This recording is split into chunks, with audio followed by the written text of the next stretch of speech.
you are in the world, thank you for being here. One of the things that I have found over the last few years is that it's just been a really interesting process how people have discovered our work.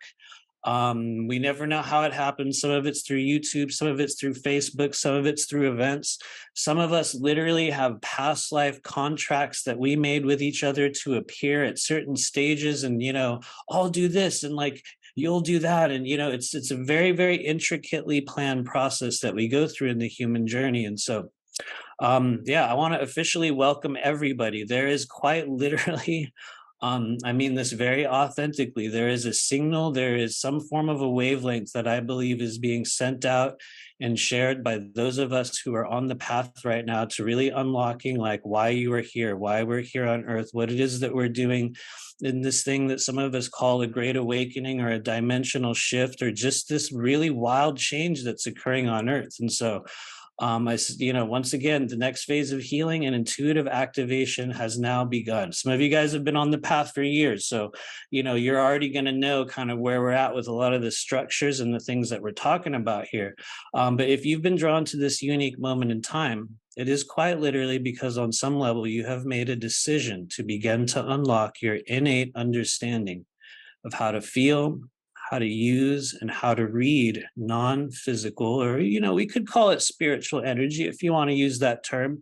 I use a lot of different terms and kind of little labels that I will add on things to help me understand or to differentiate certain things. And I encourage everyone else to almost like create and allow your own meanings for things as we go through this strange process. But anyway, many of you will have noticed in the past year, or maybe the past few months, or maybe you've been on this awakening journey for maybe a decade or decades, who knows? But you've noticed, especially, I would say, over the year of 2022, and if you happen to take any selfies of yourself this year, I hardly take any by, purposely, I don't, but if you're one of the people that takes a lot of selfies, go through your phone or something, maybe while we're sitting here and just scroll back to a picture that you might have taken of yourself at the beginning of this year and just notice how different you are. Maybe there's one from only a few months ago. Sometimes I look back on the stuff that I was doing like a year ago or some of the videos that I did and I'm like, oh God, it's like so different. We come really, really fast.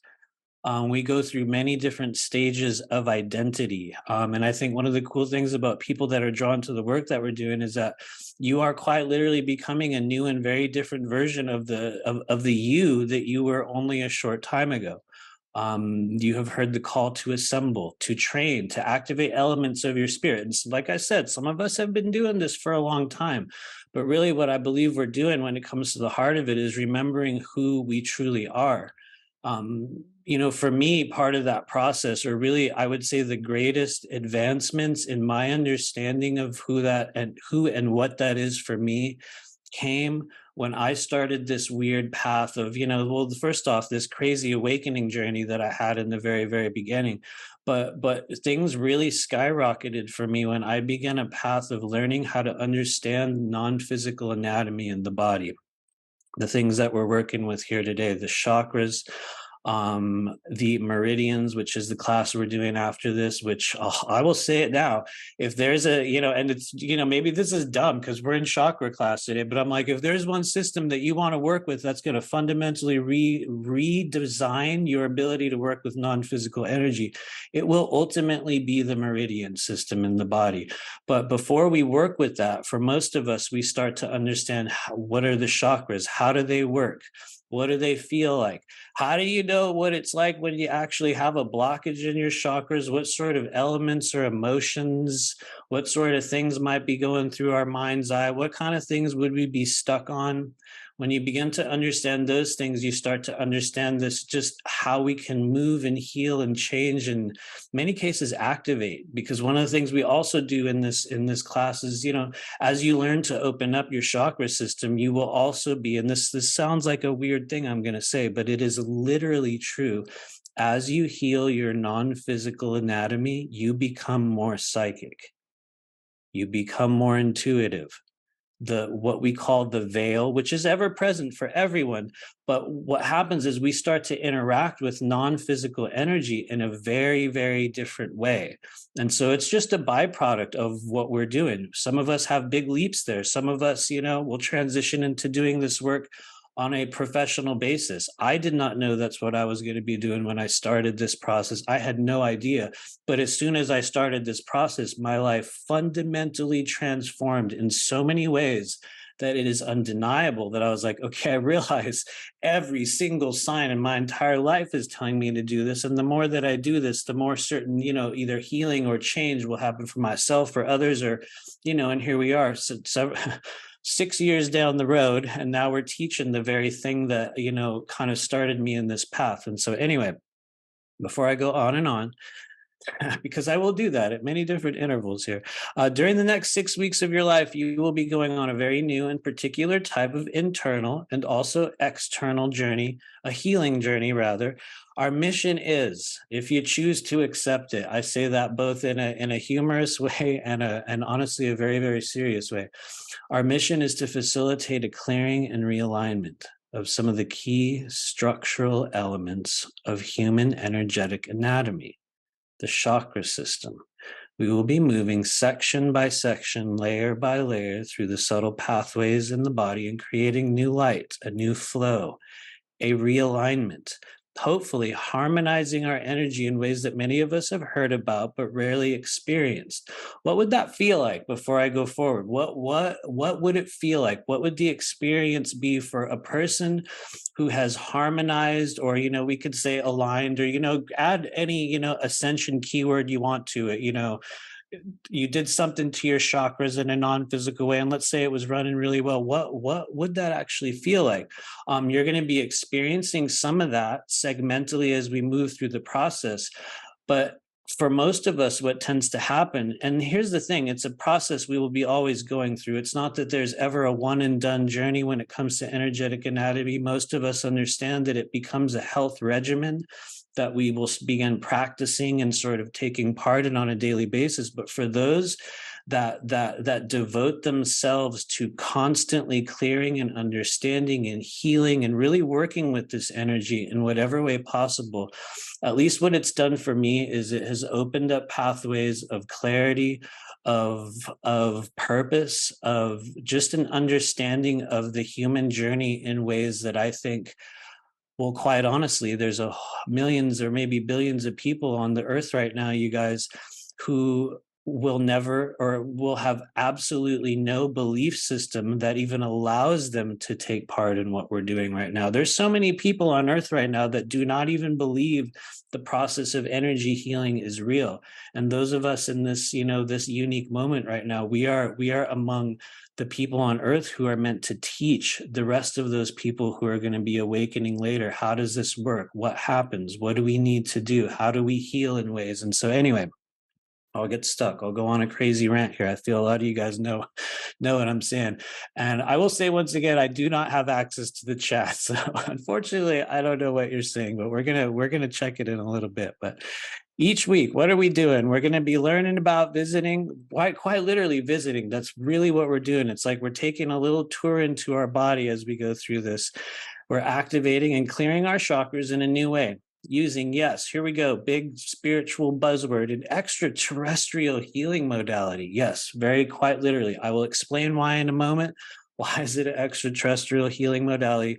At this stage, I believe I am calling it scalar toning. What I really believe it is a universal language that was passed down to me, or really that I got to experience a little bit of, and I just sort of brought it forward and started mimicking it. And I know that sounds kind of odd to hear me say that, but it's literally true. I'll explain in a moment.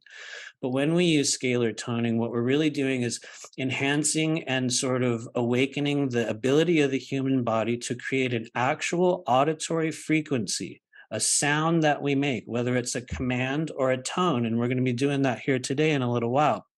But it's a frequency capable of penetrating and clearing multidimensional, or we could just say non-physical blockage in the body on an unprecedented level. I believe, and what I have seen with firsthand experience And this is, it's sometimes it sounds like people are bragging because the amount of times you do something doesn't mean that you did it right. But what I have observed in having, actually videotaped at this stage, I think over 4,000 individual sessions that I've done with people over the past few years. What I have observed in those moments is that upon using this healing modality and upon, allowing yourself to truly take part in it, really amazing things can happen for people. Emotions, trauma, in some cases, yes, physical healing also takes place as well. But what it really does is move away density out of the human body in ways that I think make it accessible to everyone. That's anyone that's willing to allow their emotions to be invested in the process. And so, um, for each person here, you will receive and go through a process of healing that is totally unique to you and you alone. Some of us will feel a bit triggered on a particular week. Some of you will have remembrance of some old traumas or, strange conversations, or even every now and then when you clear energy out of certain areas of your body, people from the past will hit you up. They'll text you, or you'll get an email, or sometimes an old relationship, and you're like, "What the? How is this back?" You know what I mean? And that's a process that will happen for some people. For others, it might not. But what we find is that when we start really moving non-physical energy in the body, there's this domino effect that can happen in a number of other areas of your life where change happens, things will shift, processes will begin, doors will close, others will open. It's a really, really unique journey. And I believe, in understanding and working with the chakras is one of the sort of gateways into developing and enhancing our abilities to control our reality. And I guess the cool thing is today we're going to be working with one of the primary chakras that actually, well, you'll find out in a little while, but one of the primary chakras that actually makes that possible. That's going to be one of the places we're going. But anyway, like I said, many of us are awakening and activating into entirely new versions of ourselves during this period. And by boldly participating in this unique process, you're going to be giving yourself a huge advantage toward healing the mind, body, spirit complex and unlocking your true multidimensional intuitive healing abilities, which everybody that's here, I mean, it is a universal trait of humans that actually have souls. And no, we do not all have souls, but for those that do on this earth plane, it is a universal ability that you came in here with the ability to heal yourself. And sometimes in conjunction with your energy and another person, we also work with other people as well. But it's something that everybody can do. But before we begin, or before I guess I tell you a little bit about how I came to this strange modality, I always say this, and I'll say it again later. The level to which you fully experience this energy is directly proportional to the level at which you allow yourself to fully participate. What it means is you will get back exactly what you put into this process. It doesn't mean that every single moment you're like, yeah, I'm really going to throw myself into using this, capsule phrase, or I'm really going to tone, or I'm really, it doesn't even mean that you're going to try really hard. What it means is that you will allow whatever needs to take place within you, whether it's a thought form or an image or an emotion, or sometimes it's something very, very strange that we just these weird images and feelings and occurrences roll through the body. One thing we find is that when we allow ourselves to be completely present, that's the sort of gateway between understanding what is ours and what is yours. And whether you're here to heal yourself, whether you're here to help other people heal, whether you feel that it's your path to become more of the healer, just in general, one of the primary kind of initiations for that, or at least it was for me, and it continues to be on a daily basis, is understanding, what is my energy? What is your energy? What part of this feeling that I encounter when I'm doing a healing session with another person, or let's just say, you're healing yourself, you're doing your own self healing. And for many of us, especially the modality that we're using is based with an internal experience. While there is, yes, an auditory tone that we create, it is a very internally experiential place. And so for those of us that desire to work with others, the first gateway is learning to work with yourself.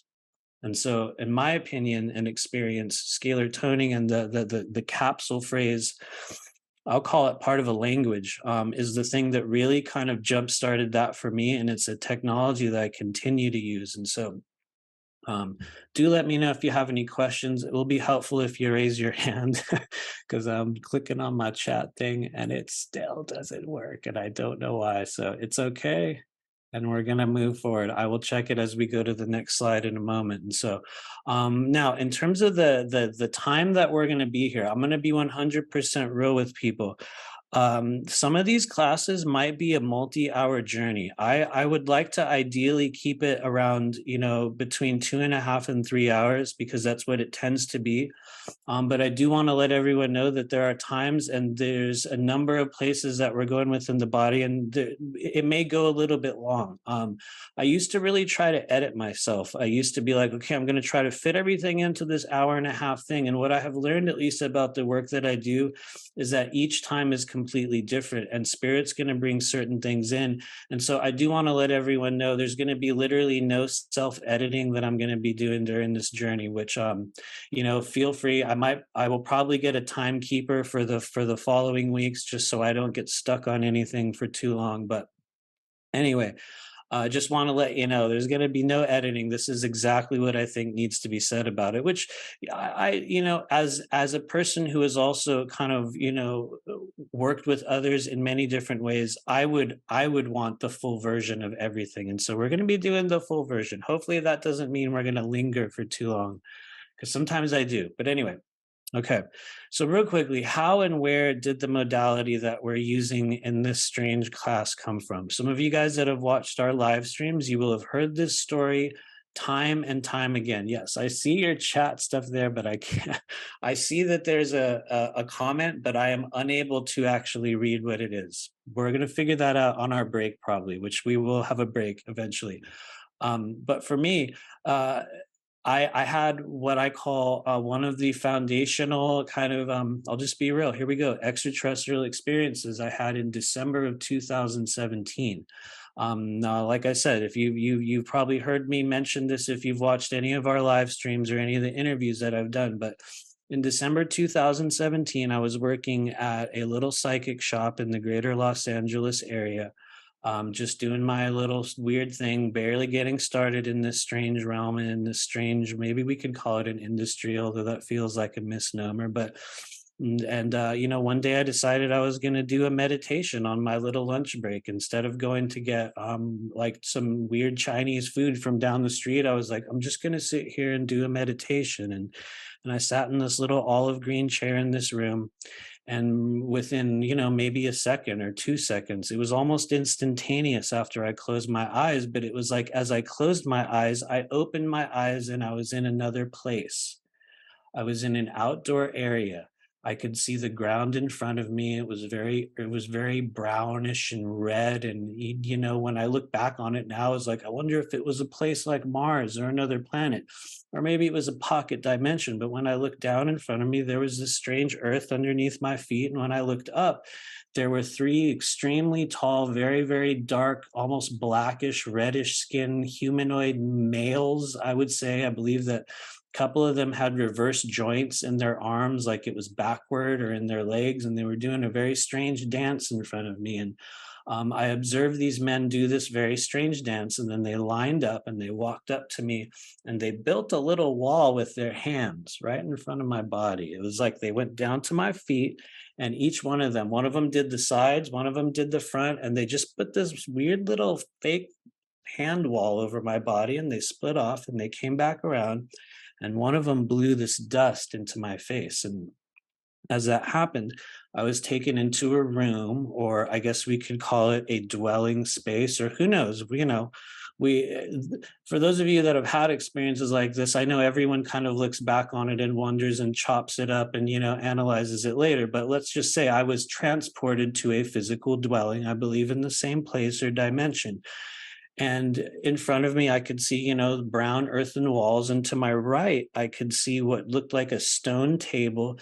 And on top of that table was a child, one of the beings that I saw do this dance and blow this stuff in my face. There was a child version of one of them sitting there. And this child had a very large wound on its head, like a big crack, a glowing crack. And I observed myself go over to this child, and it was not a choice I made. I watched myself do it. For some reason, I'm always very particular about, saying that, because it was not a choice I made. I think my soul made the choice, but I watched myself kind of put my hand above this child's head and remove this glowing mass out of his head. It sounds crazy, but it was like a glowing slug, a metallic glowing slug. And as that happened, there was this sound, the sound that occurred. And lo and behold, we can go into the rest of that experience later. But a few weeks later, I was doing an energy clearing in that very same little room.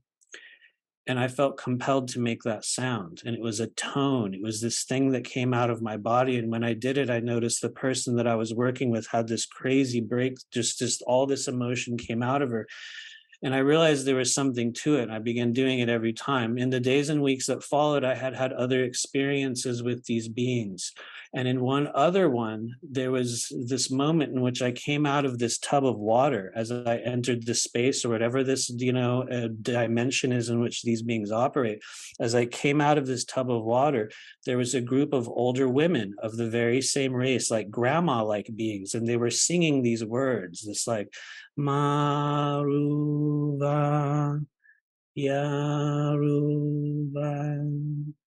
They were just doing this singing this thing. And when I started to create the information for the very first chakra class I did, and I was like, just going through my process of like, how am I going to teach this? How are we going to bring this stuff forward? I was brought back to those moments, and I was given these words that we now use in the clearings that we're doing. And so before I get catastrophically stuck on that one slide, we're gonna keep going. But what I have found is that I am an example of a person that had what I believe to be some form of an extraterrestrial experience, some form of an out-of-body experience, whether it was a creation that was initiated by Matthew's consciousness or something that took place in another physical realm. What I came back with was a series of words that I mimicked and a sound that I heard, that every single time I did it, every time I allowed myself to interface or connect with that energy, very, very particular things occurred. And when I started to learn about this, what you see on the screen right here,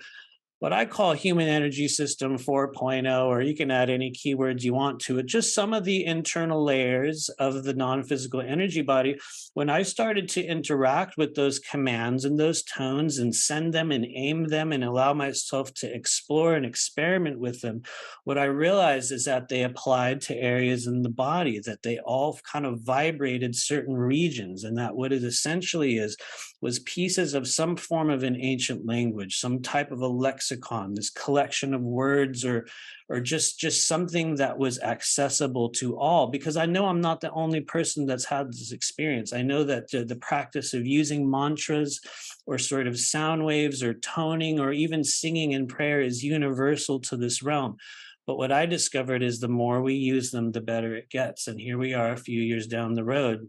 And like I said, now we're teaching this very thing. And so how do we begin to use this? How do we unlock our ability to send, whether it's an auditory or a non-auditory wave or just some frequency through the human body? I started with the chakras. And so if you don't already know, we're going to go through a little bit of this. Here we go. The human body is surrounded, as we all know, at least on some level, you've heard of it. That's why you're here. But what it is essentially an invisible torus-shaped field of energy. What's a torus-shaped field? It looks kind of like a sphere with a donut hole at the very top, and there's energy pouring in and out of the top and the bottom at the same time. The image that you see on your screen there is just one that I grabbed a couple of years ago and kind of pieced together in my own way and kind of, put some symbolic areas where we're going to be working in the body. But within this human energy field exists a complex network of chakras, meridians, dimensional layers, countless other energetic structures. As our awareness expands outside of the bounds of the physical body, it is crucial that we begin understanding the subtle flow of non-physical energy and the way its effects extend into every layer of the third dimensional physical experience. And so there's a lot more that I could probably add to this little slide right here, but this is just kind of a few points and things we're going to talk about real quick. And so, just in general, a lot of you guys already know this, but if you don't, what does the word chakra actually mean in Sanskrit? It refers to like a spinning wheel or a disc or this circular kind of gateway pattern. We might even call them passage points. They contain multi-layered elements of energy. What type of energies exist within your chakras? Emotions, consciousness, past life events, traumas, all sorts of experiences that have been yet to unlock within you, like ancient knowledge. There we go, that's the word I was looking for. Knowledge, things that we brought in here from other lives. Also what's in there? Life force energy, what we call chi, prana, kundalini, the energy that rises as we ignite this primal flame within us, which we are going to be working directly with this sort of primal flame energy next week. But this is a living form of vital life force energy that is transmitted through gateways or passage points throughout the body. It contains experiences, emotions, thought forms, in some cases, yes, and also entities, things like implantation, which really those are spiritual buzzwords for non-physical blockage within the the non-physical body. They come in many different forms. But this is the place that when we start to work with non-physical energy, this is the primary template. I believe it is also it is one of the most commonly worked with, but also I would say one of the most misunderstood. And that includes myself, because one of the things we're all finding out is that we're all learning this together at the same time. Each of us has a key, myself, you guys do, everyone has a key to understanding this. And so I always say, I used to have a slide where I would say this in great length, but nowadays we don't do it. Please take only what fits. A lot of us come into this very moment we are in right now with a lot of knowledge. Some of us also come in with a lot of programs, myself included, ideas that, maybe, incorrect ideas that we've based upon our experience. And so I would say take what fits, throw the rest out. We're learning this all together. And one of the things that I'm often shocked by, or one of the things that I observe within the body, is that it's pretty widely accepted. There's 7 basic or internal chakras that make up the what we would call the human energy system. You'll hear most people talk about them, when in reality there are a countless number. And one of the things you can start doing right now that's really going to help you set your operability in the non-physical realms apart from others is understand that it really doesn't matter, but there are far more than 7. There are countless layers of energy centers within the body. Many of us believe and have observed, by merely placing your focus on certain areas of the human energy field, you can create a chakra yourself, which is, once again, a gateway, a passage point, a spinning seal or a disc, a circular, gateway of energy, which, you can imagine could even, could serve many purposes. It could even become a portal, which is, maybe I'm kind of going on and on here, but the reality is there's a countless, number of energetic pathways in the body. And the amount really doesn't matter. It's more about what we can do with it. It's more about our understanding of our own and our ability to create change within the framework and the, what we've been able to understand. And I think each of us that's here knows enough to realize that we really know nothing. We're barely scratching the surface. You know what I mean? We're barely scratching the surface of being able to do this, which, once again, I think is why it's so important for everybody to continue to share this knowledge. And so what you're going to see on the following slides, excuse me, what you're going to see on the following slides, excuse me, ooh, there we go. I'm in the middle of a beautiful parasite cleanse, and we just kind of broke our fast yesterday. We started, or day before yesterday, we started eating again. So I'm in a wildly raw stage of healing in my own way. But anyway, one of the things we're going to see on the following slides is kind of a breakdown of the energy centers that we're working with each week. This week, we're doing the root. and the Earthstar chakra. But I always say this, it's important to note because everyone experiences when you go internally, we're going to be doing a meditation later, and when you go internally, you start to experience, a lot of us experience colors. I think it's important to mention color wavelength is relative and can shift during our lifetime depending on internal condition, frequency range, etc. Some cases you're going to be perceiving a color within your mind's eye, and I think as a person that works with chakra energy pretty well, yeah, literally every day pretty much, I would not use color, and I do not use color as an indicator of being or working with or having a blockage within a certain chakra. But I also say that with knowledge that some of you definitely will. And if you're one of those people that perceives a lot of internal color, you can also use that. But I personally do not put a lot of emphasis upon color within, our internal mind's eye. I work more with feelings and more with what I'm able to pick up internally, which I also encourage people to do that in your own way. It's going to teach you more about yourself and also really teach you what you're capable of. But in certain cases of old trauma or even implantation, chakras can and will appear to be deactivated, completely bypassed, or even set into a reverse spin. Sounds like a weird thing, right? But it literally happens. It's very much like this kind of ever, rotating and moving and sort of aligning and realigning kind of, framework within the body, and all kinds of crazy stuff will happen. So over the course of our third density life here on Earth, the human body begins a process of chakra compression, or, maybe melding, or, really what it's doing is our chakra energy begins to concentrate at certain stages. This process can be initiated by us. It can also be a process that can take place gradually.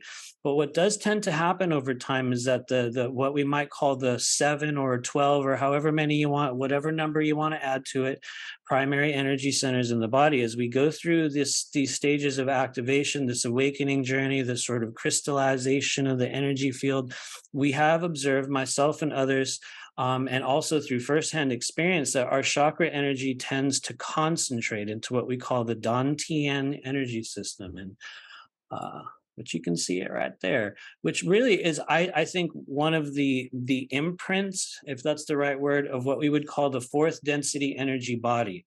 Which, not to go down an ascension terminology, off ramp here, but for those of us that are trying to understand, is this a 5D experience or a 4D experience, or add any number next to the D, which one is it? By my understanding, if you want to put a label on it, we are in a fourth density transitional stage. What happens in a fourth density transitional stage?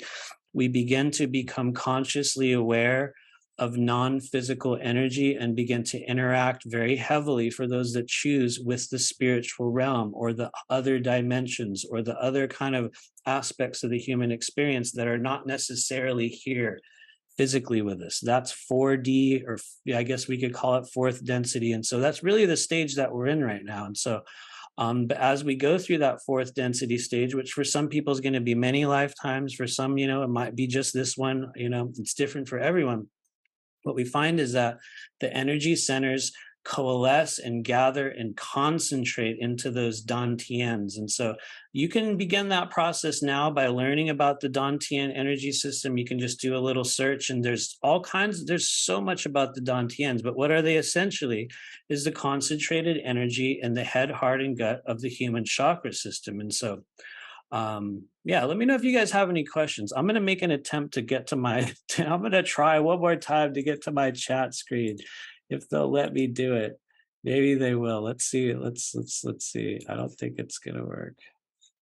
Yeah, it's like if I try to click off my screen, it won't come back. Okay, we're going to check it again in a moment, but you can also raise your hand. Please do. Feel free to raise your hand if you have a question, but we're going to keep rolling.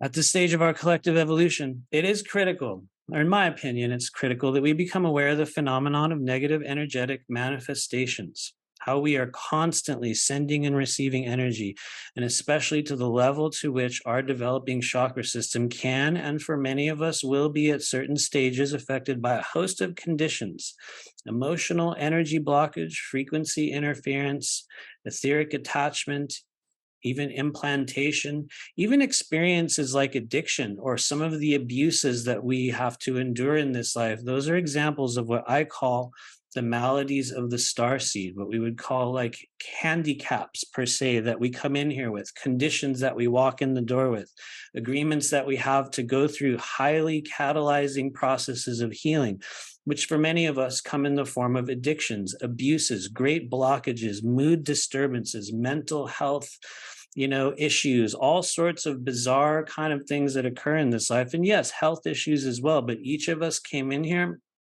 with a series of circumstances. We could call them issues. If you want to take another look, we could call them areas of opportunity for the greatest growth that we could have in this life cycle. And when you begin to understand and work with the non-physical energy in your body, this is where those things, those big primary agreements, sometimes they're karmic, you know what I mean? Sometimes we have these karmic agreements to go through all kinds of waves of shit in this life. But some of the ways that we work ourselves out of it is by understanding and healing these non-physical energy centers. And anyway, I'm probably getting stuck on that slide. Let's talk about one of what if you're starting to work with non-physical energy, maybe you're already a healer, maybe you're already working with your own self-healing processes, maybe you're just going through this awakening journey.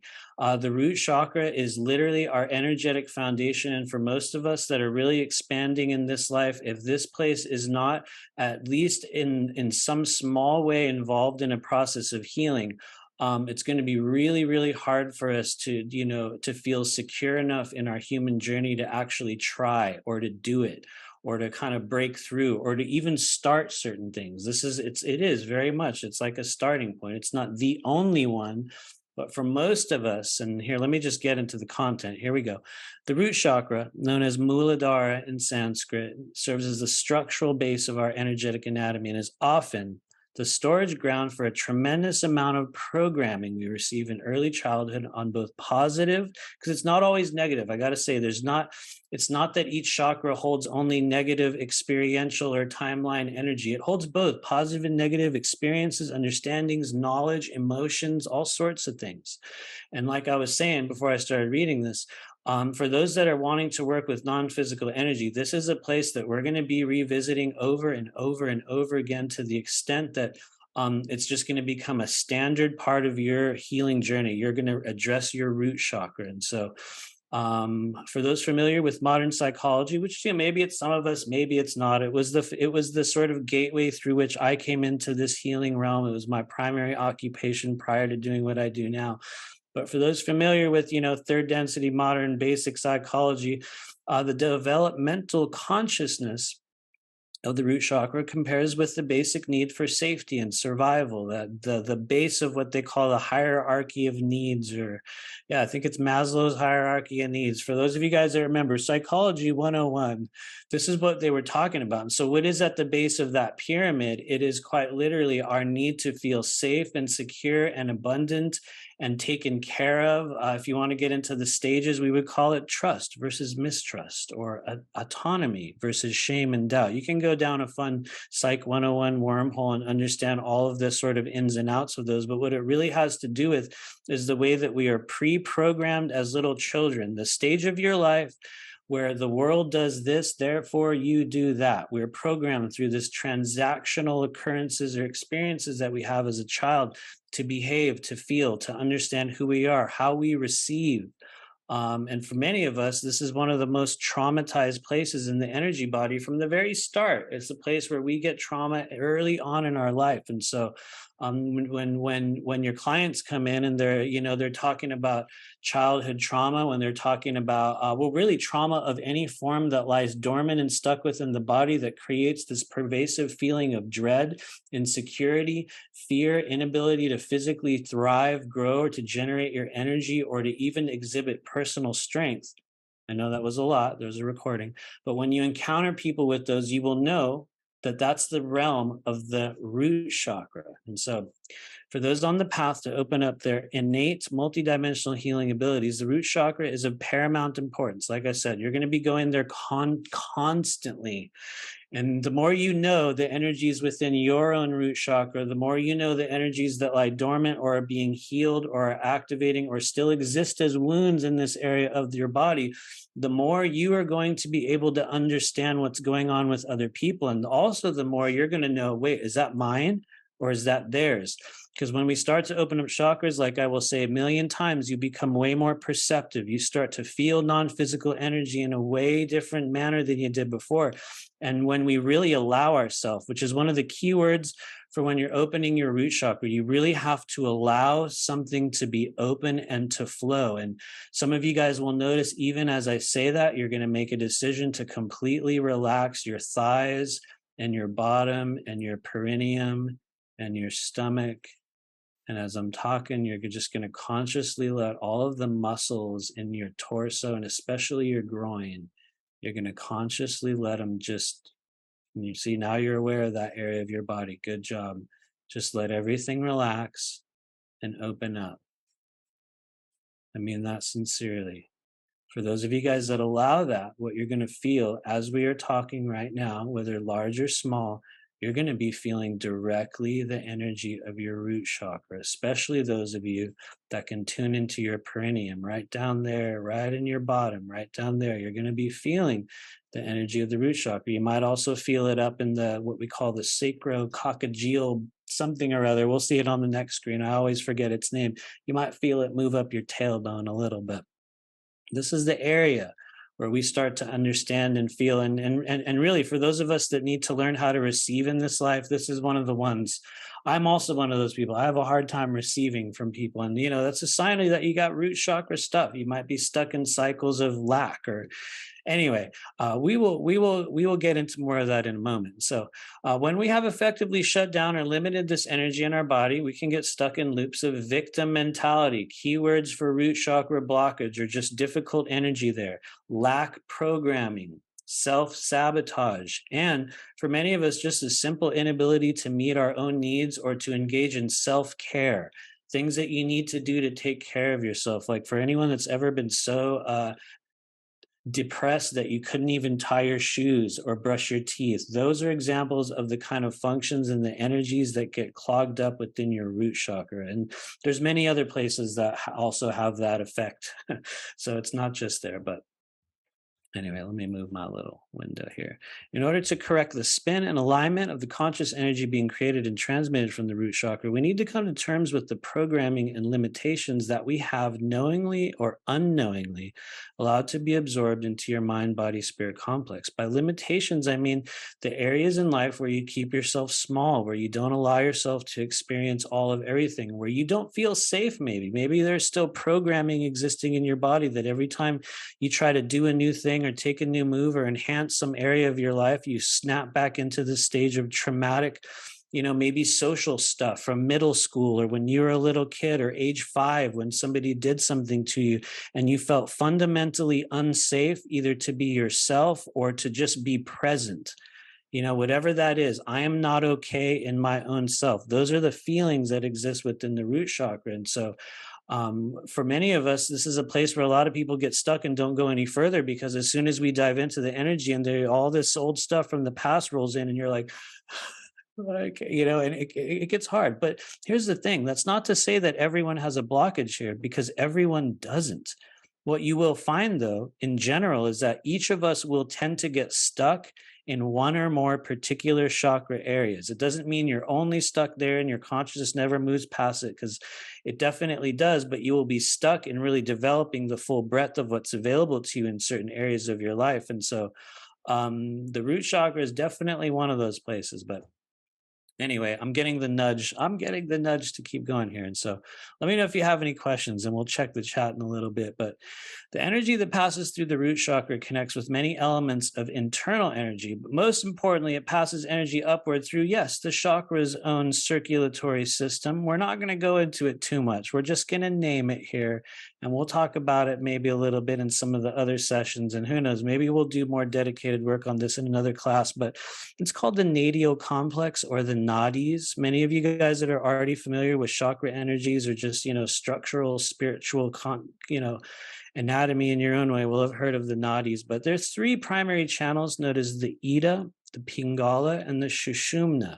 For those of you guys that have heard of or have even a vague understanding of the meridian system, the Shushumna is sort of a combination of the governing vessel and the conception vessel in one. For those that don't know what I'm talking about, I'm essentially describing this primary pipeline of energy that comes up your spinal column and kind of connects right around here, right at your nostrils. That's where the Ida and the Pingala connect into the Shushumna, and energy rises up and out of and through the human energy system. And so it's really just one of the ways that we could describe the circulatory system through which the chakras operate. For some people, it will feel very important to understand the intricacies or to study the nadis. I am a person that has not really dove into it too much. I stay much more centered within the chakras and the meridian body, but it is a very fascinating place if you choose to look it up. But anyway, moving on. The tone, emotion, wavelength, and integrity of the conscious energy transmitted upward through the body by the root chakra is critical for maintaining balance in our third density physical bodies and activating the higher levels of multidimensional connectivity through the manner in which we create, receive, and transmit this foundational energy upward. That's a very cumbersome statement right there. That's a very, as I read it to myself, I'm like, wow, what a wonderfully dense sentence that we created. What we're really talking about is the ways in which, as we go through this process of awakening, the root chakra is critical for allowing energy to rise, for allowing ourselves to go through this awakening and activation journey. And everything that we create, receive, or transmit out of the energy body, for most of us, the ability to transmit that energy begins within the root chakra. Some of you guys will also know that's what we use our lower dantian. Earlier when I was saying the chakras coalesce and concentrate into primary gateways within the body. The lower dantian is definitely one of them. They say that when those energy centers are highly crystallized or activated, that's when people are able to begin sending and receiving energy from the body in a way that you will actually feel. You will feel it hitting you. And some of you guys have seen those videos of like qigong masters, and they're making fire with their hand, and they're lighting up this piece of tissue or paper. That's real. And you can literally do that. Not very many people on the earth plane will cultivate their chi to the level in which that can be possible, but it is possible. And the gateway or the beginning of that process is in the root chakra and your ability to open, receive, and transmit life force energy.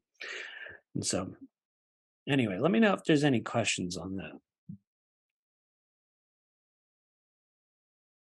Don't worry if there's not, by the way. There definitely does not have to be. And so you can put it in the chat and we'll jump over to that screen, or you can raise your hand. But we'll keep rolling. We're going to keep rolling. A little bit more about the root chakra. Our energetic foundation. Root chakra characteristics can vary depending on the school of thought, cultural background, and yes, our own growing sense of multidimensional perception. What I mean is, you might come from a totally different school of like, this chakra means this, or there's only so many, or you might be in your own process of just understanding it for yourself, and you might come to very, very different conclusions from me. Definitely leave room for that. And so if there's one thing we know for sure, it's that this energy center makes up the base or the foundation of the human chakra system. Or does it? Well, we'll find out in a moment. But anyway, for most of us, it is. It's not the only one, though. So associated colors, like I said, I don't put that much importance on them. I don't even really look at it when I'm working with people in a session, but some of us will, and I really need to leave room for that. And so many of us will perceive, actually, I should admit, I do perceive colors. I just don't necessarily use it as a sort of diagnostic or guidance indicator internally. What I mean by that is, for many of you guys that are going to be going into the process of healing others or working with people or yourselves, what you'll find is that as you go through this meditative internal journey when using capsule phrases, you will experience changes in your just sort of internal mind's eye.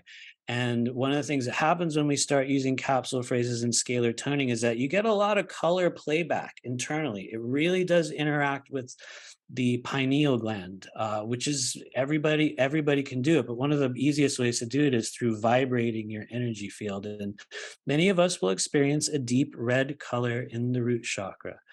Every now and then when I'm doing a session, and it's actually funny how often I do use this, and it literally works. You can have people simply imagine that they're sitting on a red cushion. And what I'll do is I'll say, imagine the red cushion that you're sitting on. Is it old or new? What's it made out of? How large is it? And what you'll find is that if you give somebody a symbolic image to create within their mind's eye, you place the sort of focal point of the color that you're using within that color spectrum on it.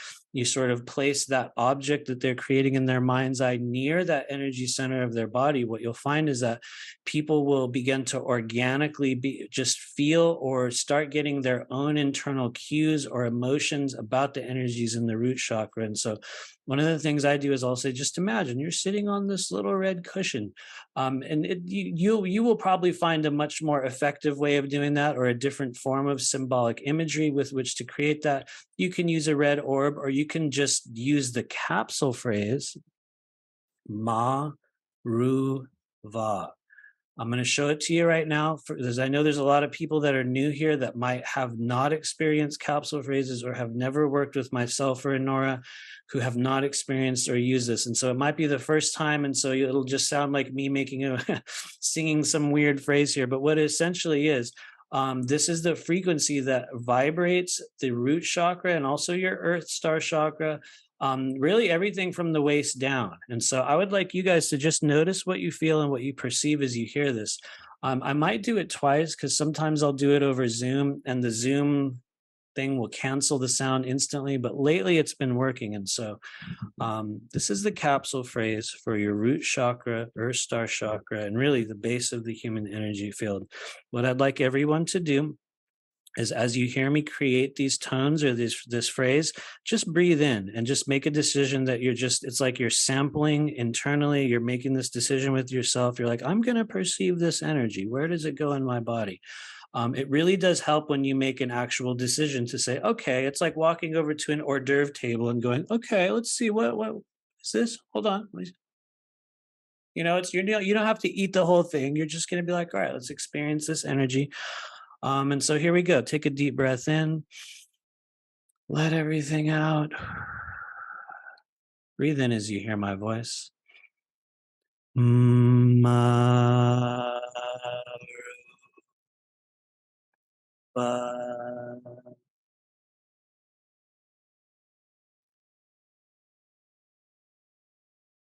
Just in case Zoom canceled the sound, I'm going to turn on original sound real quickly because it does happen for some people's computers. This is unfiltered. And so as you hear my voice, allow yourself to breathe in the vibration. Here we go.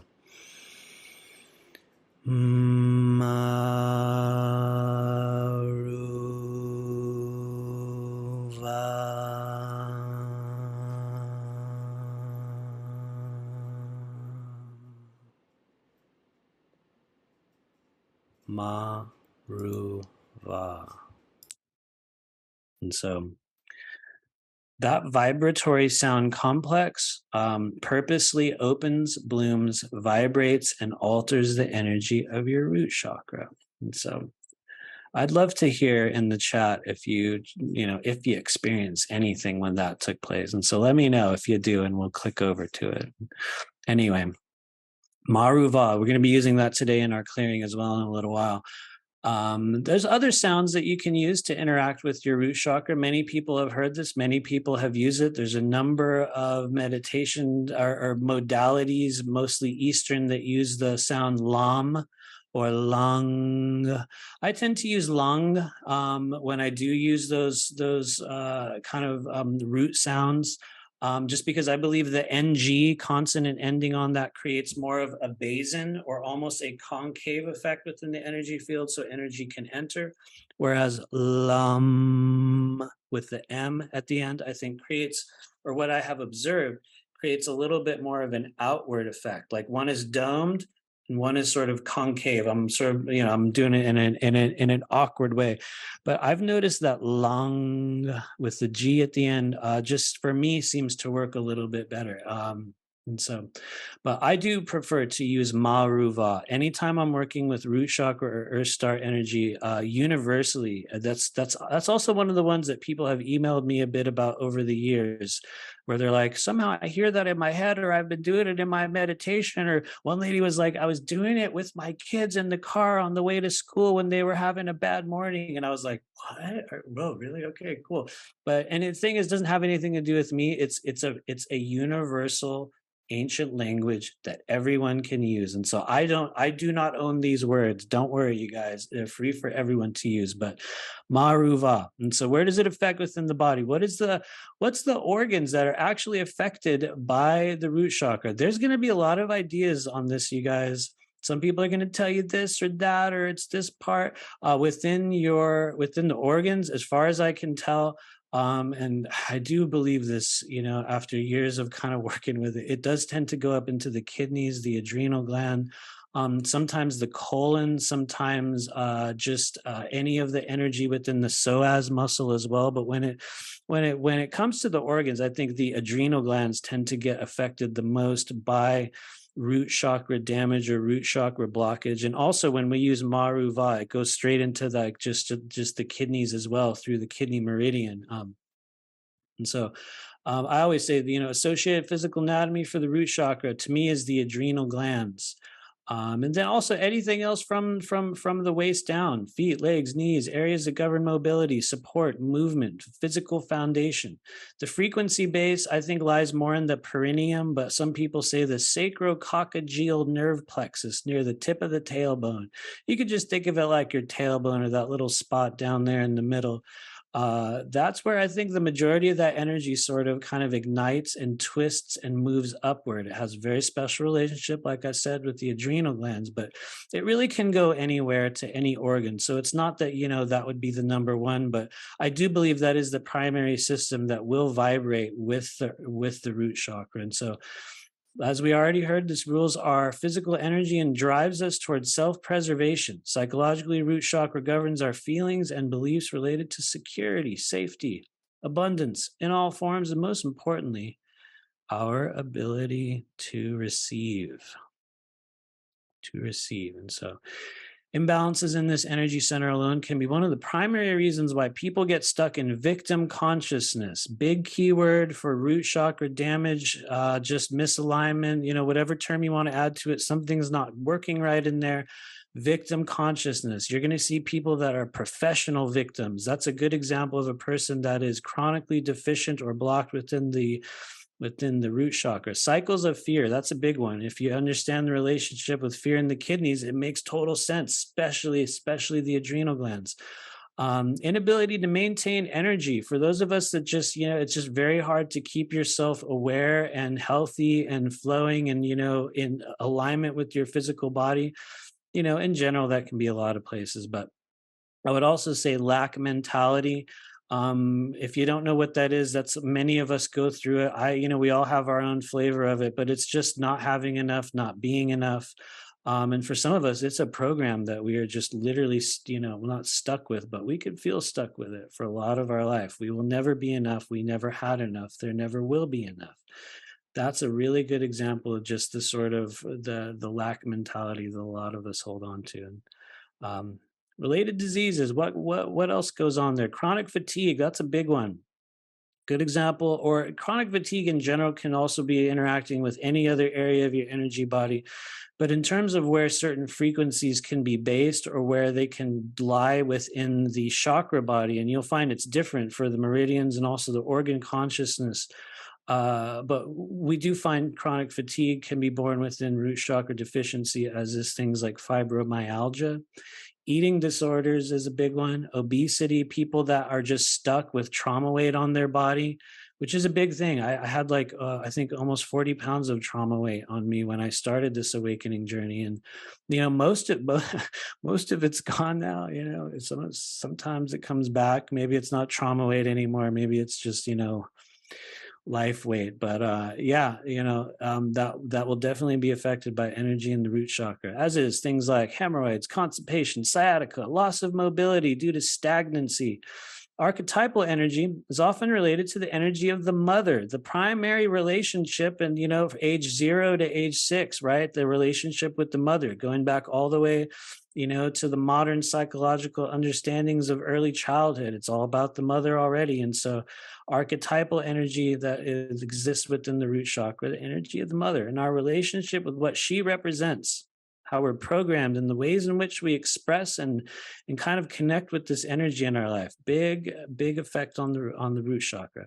When there's difficulty opening or balancing the root chakra, you can also work with the vagus nerve. That's the 10th pair of cranial nerves. Oh man, that should be a whole class and a whole journey in its own right. But for any of us learning to work with non-physical energy, that's one of the most important places. But work with the vagus nerve, reset fight or flight, allow the body to rest and adjust and correct itself. The Earthstar chakra, which we're going into next, and also the kidney meridian, like I said, a number of other areas. Every time you try to say it's always this in the spiritual realm, spirit shows up and they're like, or you try to make absolutes. They will give you an exception instantly. And so we say, in general, these are the things that can occur. Individuals with balanced root chakra energy are able to meet their needs with ease and grace. We all know those individuals. Some of them are us, but that's the area they already have that on lock in their life, and it just flows effortlessly for them. I have had that, and I've not had it, and I've had it again. And that's one of the signs when the root chakra is flowing and working, and you will be in harmony with your ability to meet your needs in the ways that you do it. And they're often seen as abundant and secure, especially in their sense of self. They know who they are. Self-identity is one of the a strong sense of self-identity is one of the signs of a strengthened root chakra, also Earthstar chakra. Well, maybe even more so Earthstar, but that's on the next screen.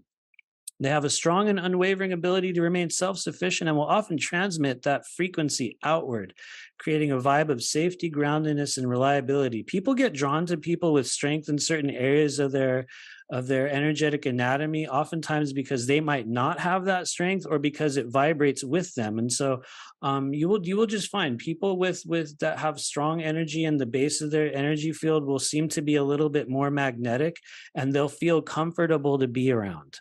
It's not even that you'll get drawn to them. You'll just be like, yeah, I can hang out or sit next to so-and-so.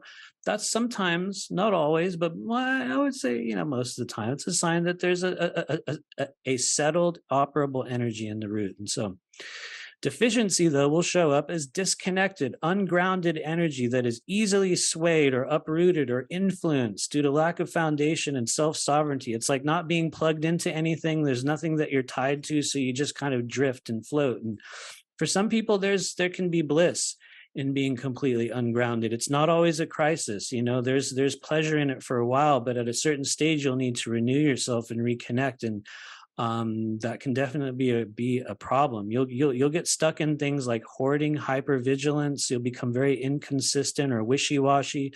You don't really follow through on anything. We've all seen a number of people in our spiritual community. Sometimes it's been us that are like that. There's literally no consistency, and every day it's like, spirit wants me to go here, and there's nothing really wrong with that. But those are signs that there's deficiency in certain energy centers. Not catastrophic necessarily, but those are the things that you'll begin to recognize as you sort of develop your intuitive abilities to read energy and perceive the energy that's flowing through people's body. It shows in their behaviors, it shows in their emotions, it shows in the tone of voice. It shows in the lines around their eyes, in the ways that they speak, in the manner in which they hold their hands when they choose to touch their nose, and the subtle ways in which they exhibit body language. It's brilliant. But as you learn to observe those things, you'll watch how people will show you where those energies are within their body. It's truly, truly fascinating. And so anyway, let's keep going.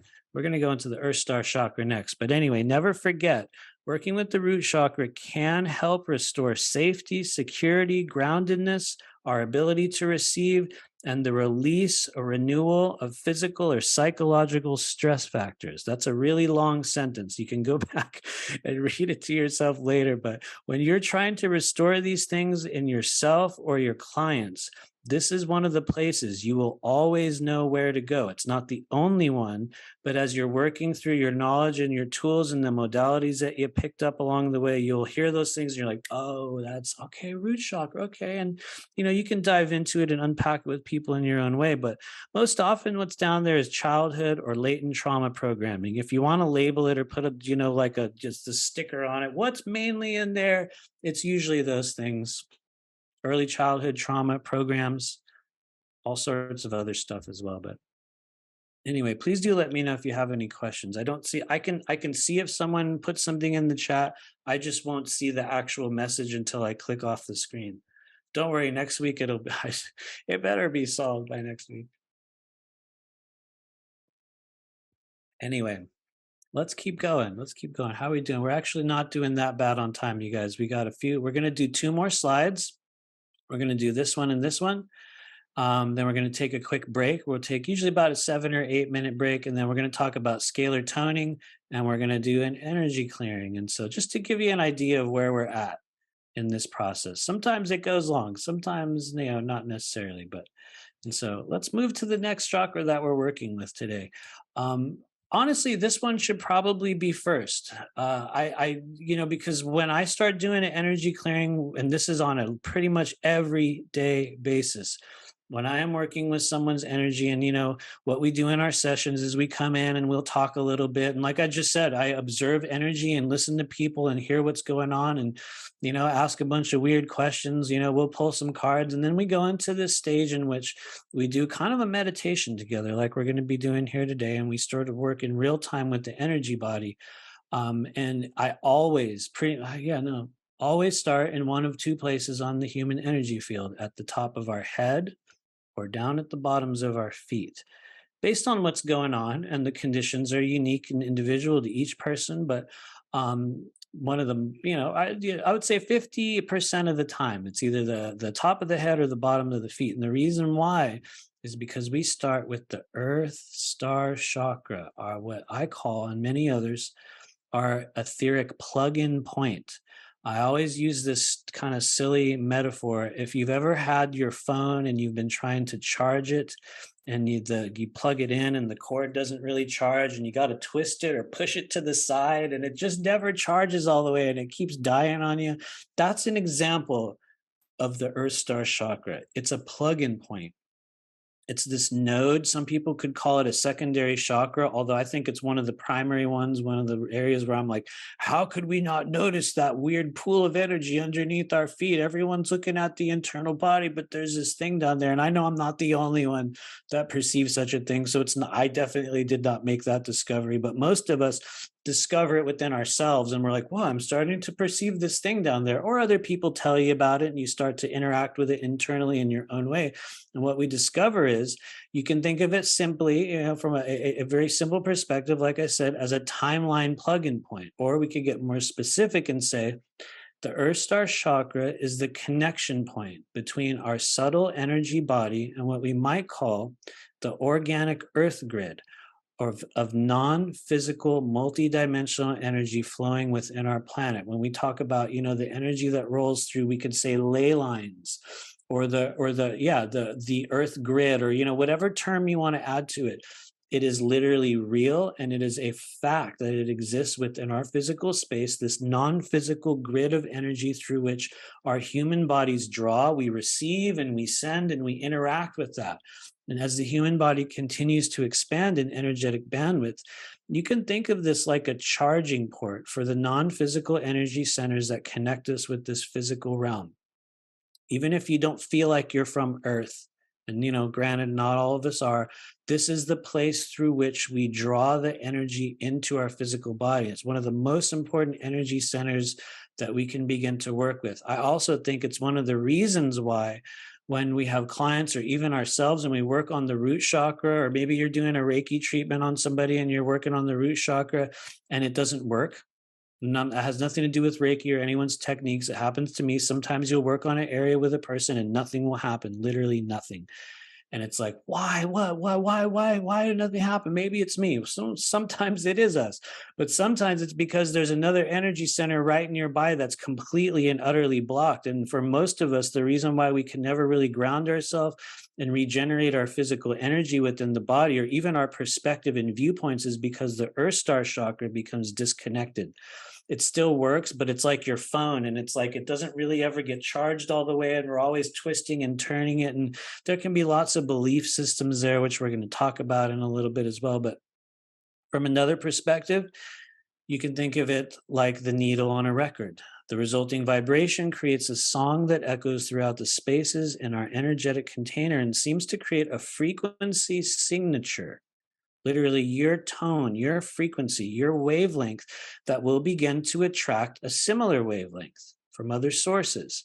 Sometimes it's could be, your emotions, your energy, your thought forms constantly cycling through your body. You'll notice in the stage on Earth where we're experiencing a lot of what people call groupthink, or how people, we're all flocking together in this sort of mind virus haze and herding up with other people that share the same belief systems. What you will begin to notice is that's an example of people that have a similar frequency signature emanating from the Earth Star chakra. It's like a little bit of a magnetic guiding frequency that will pull you toward other people that are in the same kind of wavelength as yourself. And when you're completely disconnected from it, you might not get pulled anywhere, and you will feel completely disconnected from this physical realm, which is a lot of us here, myself included. We've all been there. We're like, am I even in this world? I don't know, or we all have our own thought pattern or process around it. But that's the energy of your Earth Star chakra. And when you start to work with it, well, I'm kind of jumping ahead of myself, but it helps us shift the framework of our reality. It also draws other people to us. If you've been a lone being in this life and disconnected from anyone and everything, just on your own journey, if you find yourself isolated and in a state of just complete disconnection from the physical world, the Earth Star is a place you want to go, especially if you want to change that. But anyway, watch out! I will get stuck at certain stages. The Earth Star is of critical importance at this stage of the dimensional shift process because it's one of the most active connection points for what we might call physical timeline energy. The energy of our reality. To make it even more simple, as the human body expands, it begins to use and draw in more energy from the Earth Star chakra for use in things like integrating activations, expansion of consciousness, development of your abilities, understanding of yourself, even occurrences that are meant to take place in your physical life cycle that haven't happened yet can be initiated by allowing yourself to receive or flow with energy centers a little bit differently. And just in general, you can start stomping your feet on the ground. If you're in a place where you can do that, stomp your feet on the ground a little bit while I'm talking. You don't have to do it hard, but just, press your feet into the earth, tap them around a little bit. That's a simple thing you can do to start loosening up your Earth Star chakra. But if the source of energy coming through the Earth Star chakra is tainted, which will happen, or polluted by some form of inorganic or parasitic energy, which is a place. What we find is that when we are affected by non-physical energies, things like parasitic energies or sometimes entities, it's such a big buzzword. It has many different, many different meanings. Also, implantation. This is one of the places where you can experience that. It definitely happens, and it will really cut you off from being able to regenerate the energy within your body. And it will affect everything else. It's like the opening from which everything comes in. And if the water coming into the container is dirty from the start, everything gets affected by it, right? It completely alters everything in our system, just like the liver does in the meridian body. If that thing's out of whack, everybody will be as well. But anyway, I'm jumping really far ahead of myself. The Earth Star chakra plays a special role in grounding and releasing unused or excess energy in the body. One current theory is that this is one of the primary receiving points in the non-physical body for the energy being measured by the Schumann resonance. Everybody's heard of it. A lot of us work with it. We have some friends who are experts with working with that and, space weather and stuff like that. And this is one of the energy centers that allows us to feel and perceive and work with that energy. And so if you're one of those people that interacts and is drawn to your understanding of what the Schumann resonance and just the constantly measured wavelengths of energy around the earth are, that's you interacting with your Earth Star chakra.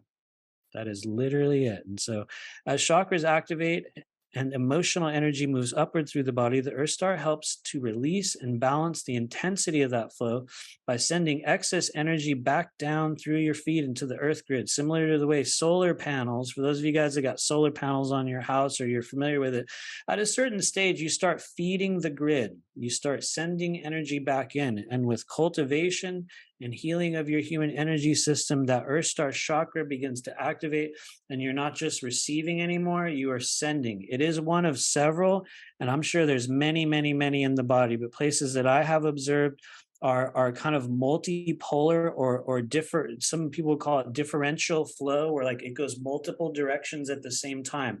The Earth Star chakra does multiple directions. It goes up and down. Many other, well, honestly, it can go any direction to get, awkwardly technical. But we notice in general, it goes upward and downward. We're constantly sending and receiving. Now, all of the chakras are, but some of them are interfacing with the physical or non-physical world in a little bit of a different way. And the Earth Star chakra is definitely one of them. And so insert any questions and we'll check the chat. I don't see anything in there. So if there is, let me know and we'll click over on it. Normally it's a thing where I can see it constantly. And so this is the first time ever that I have not had that. Anyway, more about the Earth Star chakra. Where is it specifically? This is important to know. This is also why I was saying, push your feet into the earth. Because you're kind of priming the gateway for us to be able to perceive it. But it's usually situated a few inches below our feet. The Earth Star chakra is one of the most important secondary chakras currently activating in the human population. Due to changes in frequency and even function since, it's always bad to date yourself, but I will, since around 2011 and 2012. Why did I use those dates? Not that those were the exact time, but many of us on the earth plane went through a stage of pre-programmed or predetermined activation, whether it was in, December of 2012 or afterward or before. What we have observed, myself and many others, maybe you yourself, is that a lot of us had a very particular type of a timeline shift that occurred right around that stage. And it's one of those kind of population-wide timeline shifts. And one of those things was the activation of just new layers of our energy field. And it could have happened before that, although I'm pretty sure that for myself and many others, maybe those that are here, it was within that window of time. It was one of the early stage activations that set up the kind of awakening process. For many of us, that may have occurred later. For some of us, it may have occurred before. But in my life, what I was shown was that there was a big change that occurred in the population, most likely within 2012, in which certain veils were kind of, lifted from the human energy field, and we started to interact with certain things differently. We don't tend to feel the effects of it on a mass level for years later, but some of us did, and some of us were aware of it. Anyway, watch out. I will get stuck on that. It is still generally misunderstood, and you're going to hear a lot of people that work with chakra energy or are, professional healers or write long, beautiful, flowing blogs on, Facebook about the nature of energy and all these, multidimensional things, and they will never even mention this energy center in the body, and that's okay. Not everyone is going to be tuned into it, but when you do start tuning into it, what does it look like? How does it feel? How do we affect it? Well, there is a color that you might experience when you perceive your Earth Star chakra. Some say it's olive green. Others say it's like a black and red target. Some say it's a rainbow. It seems this can be different for each of us based on a number of factors. Now, what do I do? When I'm doing a session, and we do a lot of inner child stuff and activating of the mind's eye and moving into a realm of pure imagination, which For those of you guys that are starting to work with this with clients and people, or maybe you already are, for me, it is one of the most useful and effective things to literally slide into this world of pure cartoon-like imagination along with another person in a meditative state. And when we do that, I often pull people's attention down to the space beneath their feet. And what you'll perceive, some of you guys will perceive it here today, as you sort of just kind of bring your energy and your internal mind's eye down there. You might even perceive what looks like a little mini earth underneath your body, or like a spinning ball, or a little orb of light, or for most of us, and I really do think this, at least this works for me. When you're trying to tune in with your Earthstar chakra, imagine this little version of the earth down there underneath your feet, or maybe it's even your home planet. Don't worry if you have no idea where that is. It's not Earth for all of us. But what we do is we tether ourselves to it. We send our energy down there. We sort of connect it with the feet, maybe through cords or, filaments of light, whatever it is. But I choose to believe that when I perceive the Earthstar chakra underneath my feet, I imagine it as another version of the earth, kind of like you see in that image right there, how they're sort of sitting on the planet. It's underneath our feet.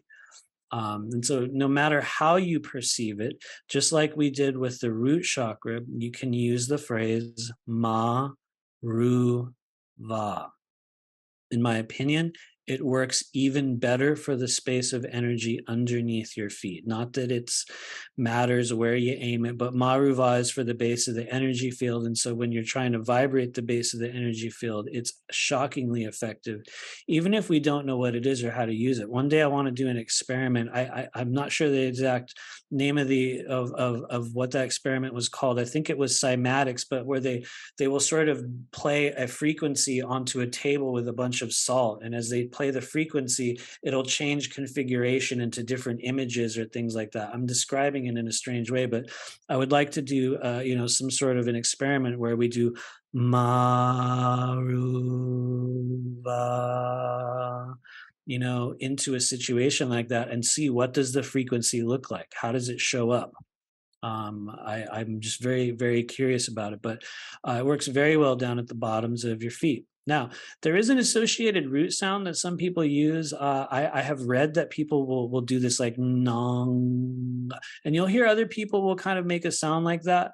It may work. What I tend to do in my own sessions is I believe that another way you can very effectively vibrate and open up areas of the energy field is with a low rumbling hum.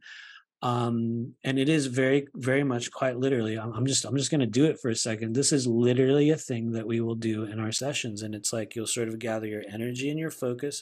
You'll place it underneath a person's feet, and you will go.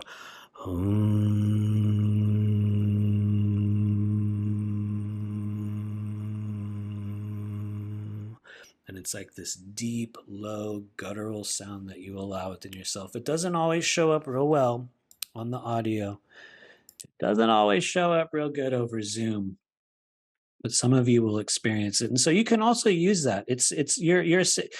The real thing is it's with your intention. It's all about, how you intend to use these energies. And, you can actually access your root chakra through any method, with crystallized intention. But anyway, moving on, before we get stuck on this, associated physical anatomy, the kidneys, and the bottoms of the feet. Why do we say that? Because you're like, well, Matthew, how are you going to try to tell me that this energy center down there at the bottoms of your feet connects directly to your kidneys? Why not your feet? Why not your legs? Why not your thighs? Well, it does. It also connects those. But when it comes to anatomy and organs within the body, they connect with the kidney meridian. For anyone here that knows anything about the meridian system, you probably heard of the kidney meridian. Some are very good with it. Some are just now learning.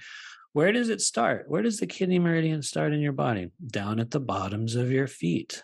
Right down there, almost kind of right in the arch. I think it's sort of in line with your second toe. There's a little plug-in point down there, which also connects to the Earthstar chakra and the sentient earth grid. And what we find in general when kidneys become deficient in the human body, we go through rapid wasting, aging of the physical body, really just degradation on many levels.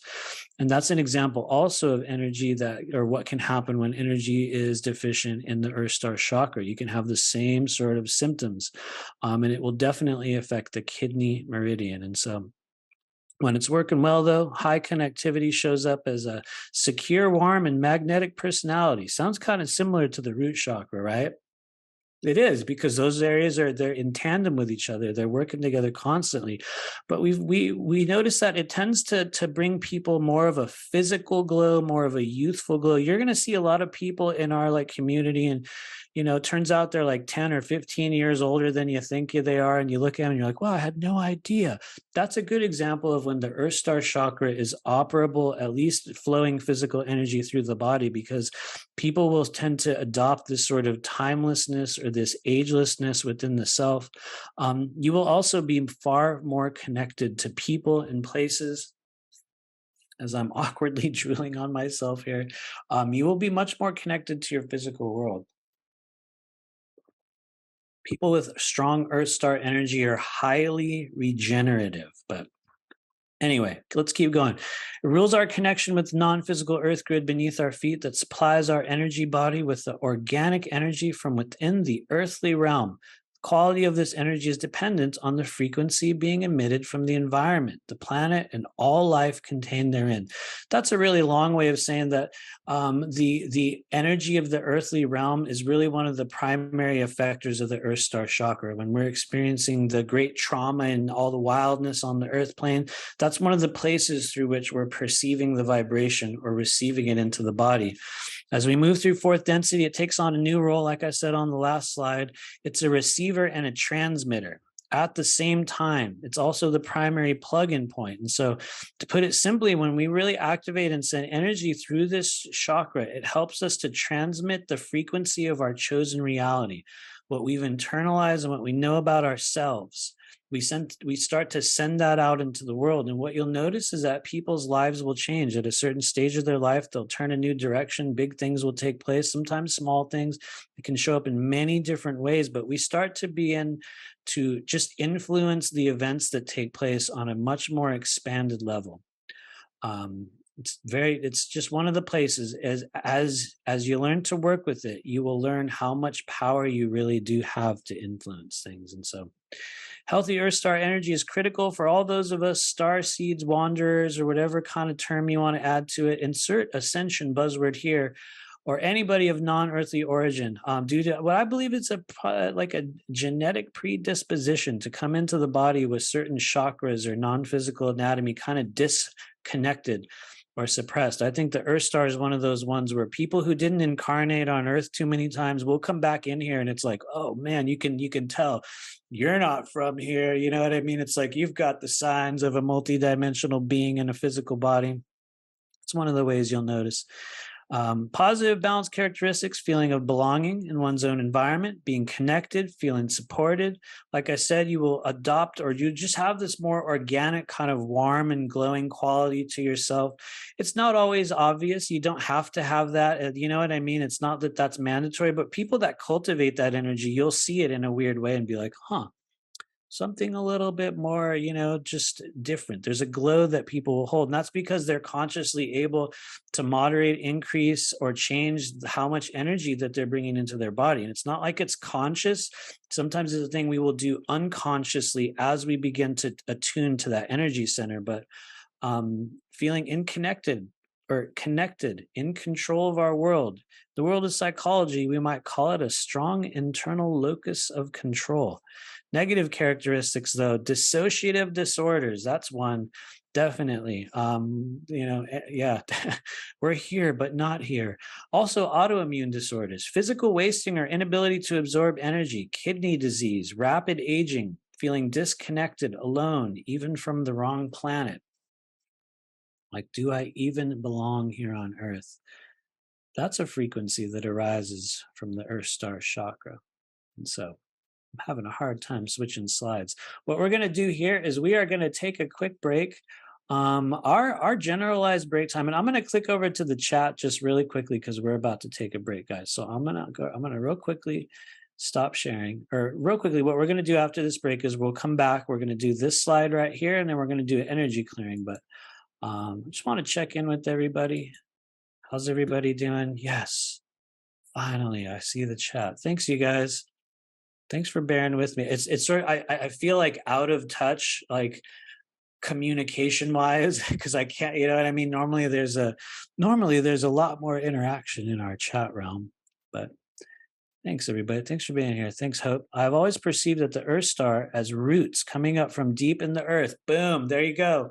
Hope Holmes, absolutely. It will show itself to you. Oftentimes, I you know, it's wild. Usually that's a phrase I will say, but as roots, as energy, sometimes as wind that comes up from underneath your feet, sometimes a wave of leaves blowing in the wind, or bubbles, or a spectral mist, or raindrops. You'll watch them flowing down the window pane in your own life, but they're going in reverse order in your body and they're being drawn upward.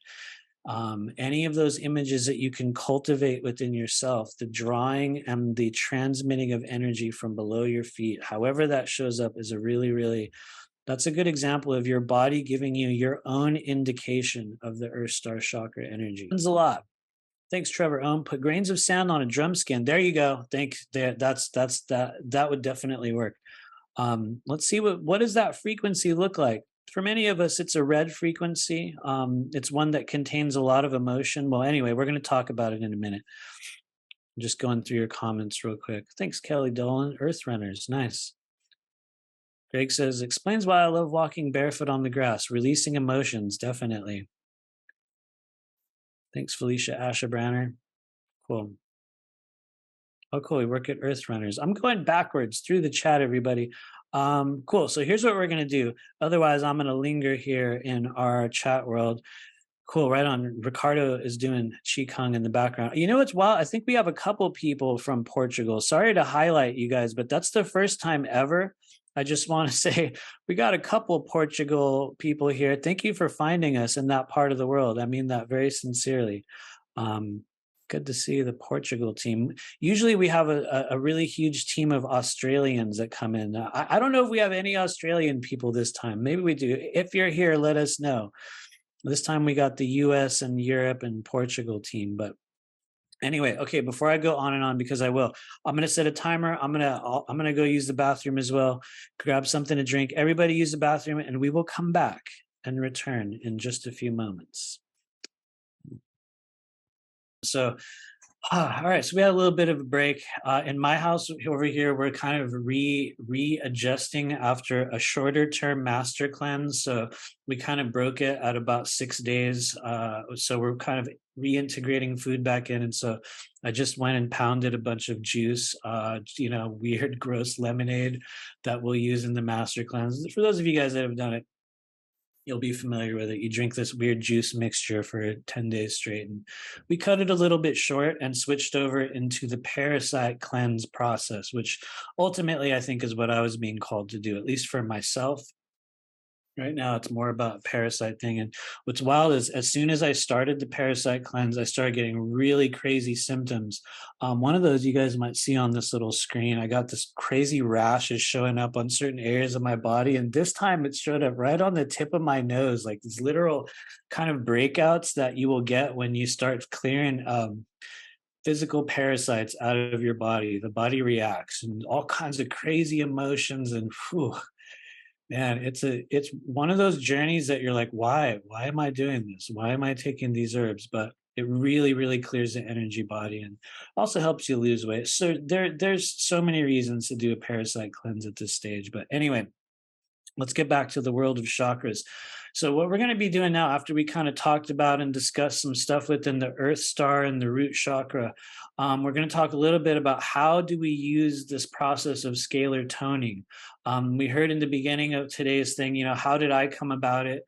And now this is kind of how do we start using it? And for those that know me, which is, a few of you guys here that have done sessions and are familiar with how I work, you will know that I'm actually a person that I hate steps. I hate the like step one, breathe in, step two, breathe out. I'm one of those people where it's like I don't want to, which is not always a good thing. I don't want to read the directions. I'm like, let's just feel it and do it and just kind of go with it.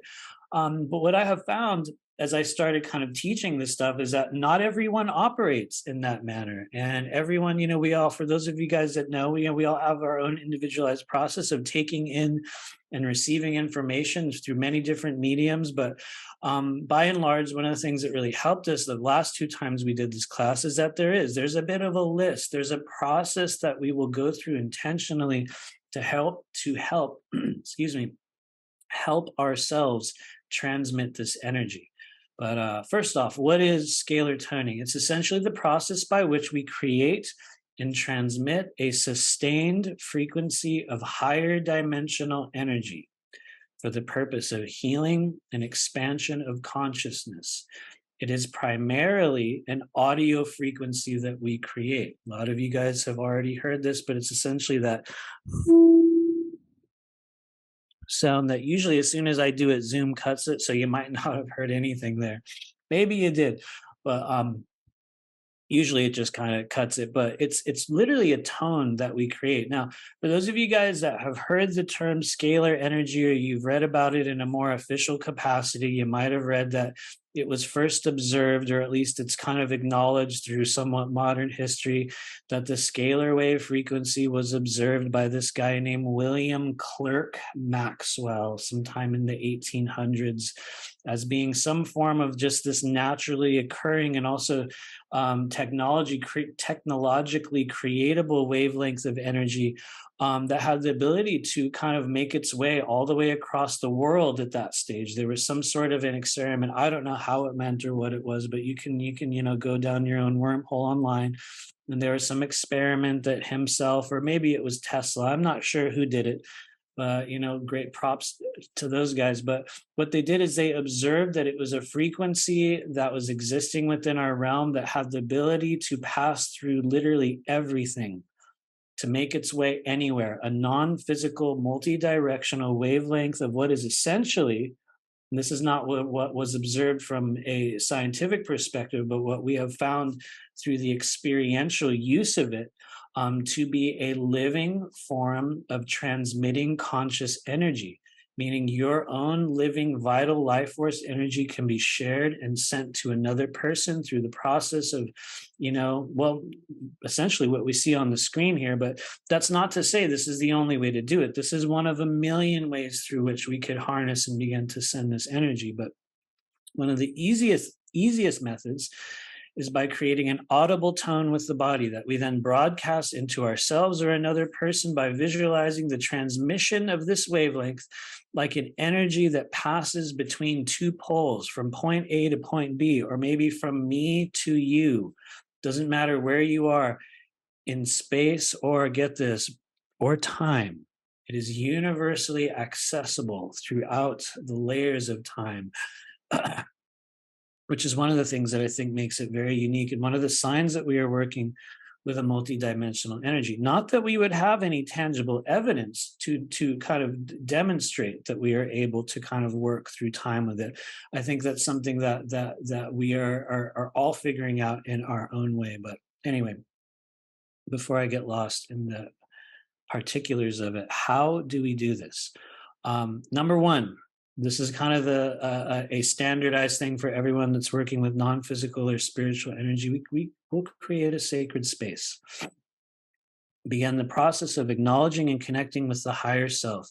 Have a place or a space or an altar or just some sort of a location where you feel good enough to, to really cultivate, your own kind of operation zone, whether it's, for some people, it could even be within your car if that's how you have to do it. But really, you're going to cultivate and build a space where you feel comfortable and dedicated for connecting with spirit. For most of us, it's going to be your own methods and your own desires and, how you begin to arrange that. But that really is kind of the first step. Create a sacred space. Acknowledge your desire. and request for healing, activation, transformation, whatever the operative term is. And then 2, begin a deep cyclical breathing process. Those of you guys that have been in sessions with me know that we spend a lot of time in that breathing, just kind of opening and closing. That's number 2. We start breathing deeply. Almost goes without saying, but yes, that's a standardized part of it. 3, find and focus your intention. Decide where you're sending this, the emotion or what it is that you're sending. What are we trying to do? Is it an emotion? Is it an image? Is it a message? Are we sending energy to a chakra, a meridian, our organs, a situation, a physical location? It doesn't matter what it is. What you're doing is you're sending that energy outward. So you need to know your target. If you're using a capsule phrase, know its function, know which ones you're going to use. We're going to be learning it here through the next few weeks. So you're going to figure out like, okay, this one we use for this one we use for that. Hint, hint, even if you're wrong, intention is everything. So focus on your intention. Number 4, call in your childhood self. This is almost the most important thing. And not that there's any one most important thing, but I always will be like, this is the most important thing. There's a million most important things, but this is essentially the version of you that's still existing in the world of pure imagination, that version of you that's still living inside your body, mind, and your spirit in that cartoon realm where everything is possible, and everyone's a different character and they have all these wild abilities. And those places we used to go when we were little kids before the world squashed all the magic out of us, or at least made us limit it. You find that version of you, the one that still believes in magic, and you bring them into that healing session. And it's damn near the most important part.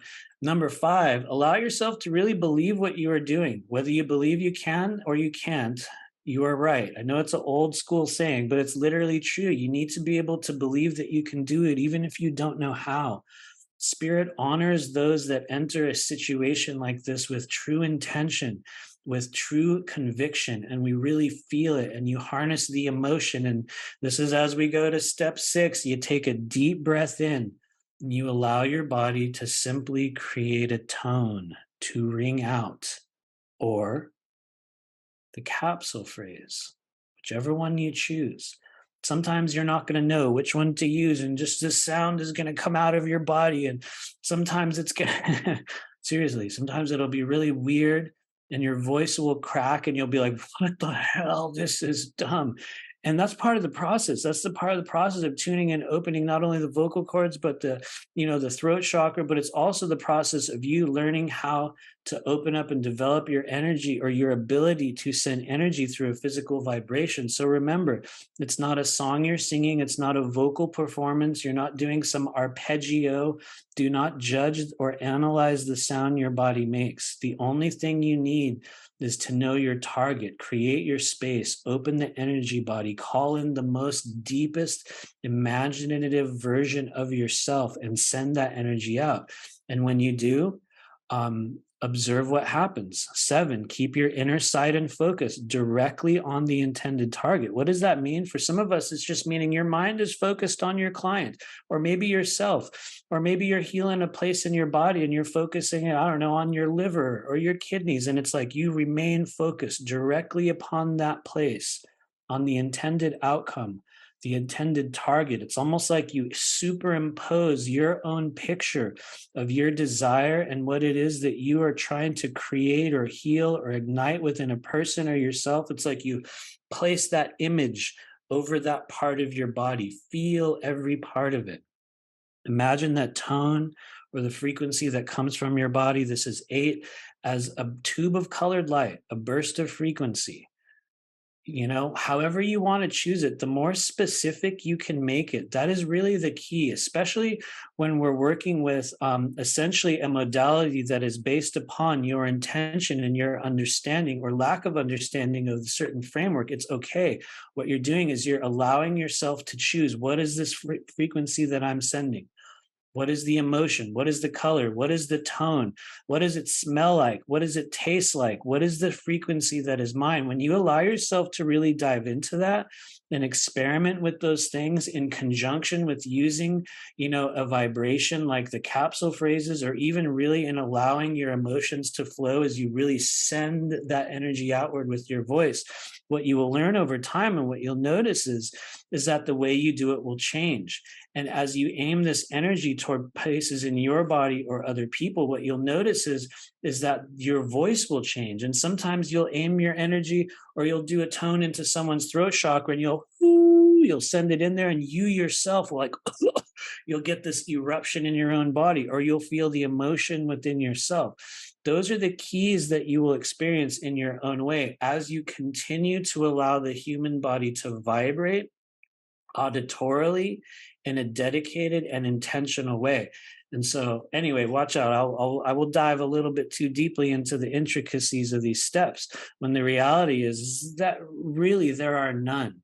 As long as you are willing to use true intention, real conviction, a real openness, and a desire for change, and to, incorporate in some of these steps, you might change them. As soon as you start working in your own way, you might throw certain things out, and you're entirely entitled to do so. One of the things that will set you apart from other people, that, and this is not a bad thing, but many people get stuck in the dogmatic kind of modalities of things like Reiki or other pre-established healing modalities, which are awesome. They're incredible. They do great work. But one of the things that sort of makes the world of scalar toning, or the school of multidimensional intuition, different is that we really believe in finding your way, your frequency, your tone, your voice, your style. When you really do that, even if you have no idea what you're doing, and sometimes that's a dangerous statement, because many times we won't. And yes, in times and places that can be a problem, but it's all about your intention. And it's like spirit will show up, and they sort of come in there, and it's like they see you doing it, and they're like, oh, okay, man, this person's really putting it in there. And so however you choose to transmit this energy, it is with the most intention, emotion, specificity, and conviction possible. And when you do so, you will find that yourself and your clients will experience great waves of emotion, a return of sometimes memories, or old conversations, or they'll take these weird experiential tours through the inner layers of your body, and you'll work through all these old experiences. And that is you experiencing internally the energy that lays within the channels, or the organs, or the chakras that you're working with, as we learn to understand where they are, as we learn the capsule phrase to send it in, as we learn to catalyze our intention, you start to experience it, which is, I think, one of the things that makes the modality that we're using and learning maybe not different, but it's just one of the elements of it, because a lot of modalities will bring that in. But we find that that's one of the ways in which you'll know you're doing it right, because it is a modality that brings a very rich inner experience. And so, anyway, the more we allow the body to vibrate, the greater that seems to work. And so, anyway, we've been here for a long time. It's been a few hours, I guess, right? Sorry. Sorry, guys. It's been okay. It's been 2 hours. That's a reasonable period of time. Not too bad. Good job. Good job, everybody. We made it 2 hours in session one. We're going to take a little bit longer because we're going to do a group energy clearing here. And so we're going to talk through what we're going to be doing here today. And then this is the portion of the journey where everyone, you can just receive. So if you want, in the background while we're here, if you don't already have it, make a place where you feel comfortable enough to kind of really let yourself lean back or connect internally. A place where you feel safe. It's okay if you turn your camera off, no worries. You can just get yourself ready while I'm talking in the background. Make a decision in your mind. If you want, you can read the statement on the screen with me. I mean this very, very sincerely. Imagine this is like a text message that you're sending yourself, or let's see, maybe it's a note that you're writing to yourself, or an email that you're writing. And so in your mind's eye, you might be typing it, you might be texting it with your thumbs, you might be writing it on a sheet of paper in the old school way, but you're writing and you're saying this in your head. In the name of the one infinite creator, I allow this healing energy to release or remove any energetic or emotional toxicity from my mind, body, and spirit, known or unknown, in this life or beyond. And yes, I'm going to read it one more time. It is actually kind of important. It's like this sort of decision and this authorization that we will give ourselves in each and every session, every single time we learn to connect with non-physical spiritual energy. One of the things that helps me very greatly is stating our intention. It's like a declaration. It's like this message that we send out to the universe. And this is one form of it. You will create your own over time. I actually use a little bit of a different version of this now. It's funny, which we'll probably use that one next week. But here we go. Once again, it's like a message you're giving yourself. In the name of the one infinite creator, I allow this healing energy to release or remove any energetic or emotional toxicity from my mind, body, and spirit, known or unknown, in this life or beyond. Thank you. In your mind, just sign that. If you're writing it on a piece of paper, hit the send button on your phone in your mind's eye, or click send on the keyboard, as you're typing that email to yourself. It's an important gesture of completion. Click that little send button. And so, all right. The purpose of today's energy clearing is to clear any stagnated trauma, programming, emotion, implantation, or just really any forms of negative energy from our root and earthstar chakras. Really, seriously, your only mission here today is to receive new energy and to allow yourself to truly feel and notice without judgment what arises in you as we go through this process. I'll say it again in a different way. Why is that your only mission here today? Well, some of you guys are already going to know really how to work in a healing session. Some of you guys have done sessions with me. Some of us are also, and this is myself included, when we allow these certain processes to take place, this is what shows you how to perceive the root chakra and the energies within your root chakra. For those that are aiming to work with others, this is the way in which we learn what's mine and what's yours. In order to be able to work with these areas within ourselves, we must allow the full breadth and width of our emotions, our thought forms, our frequencies, and memories.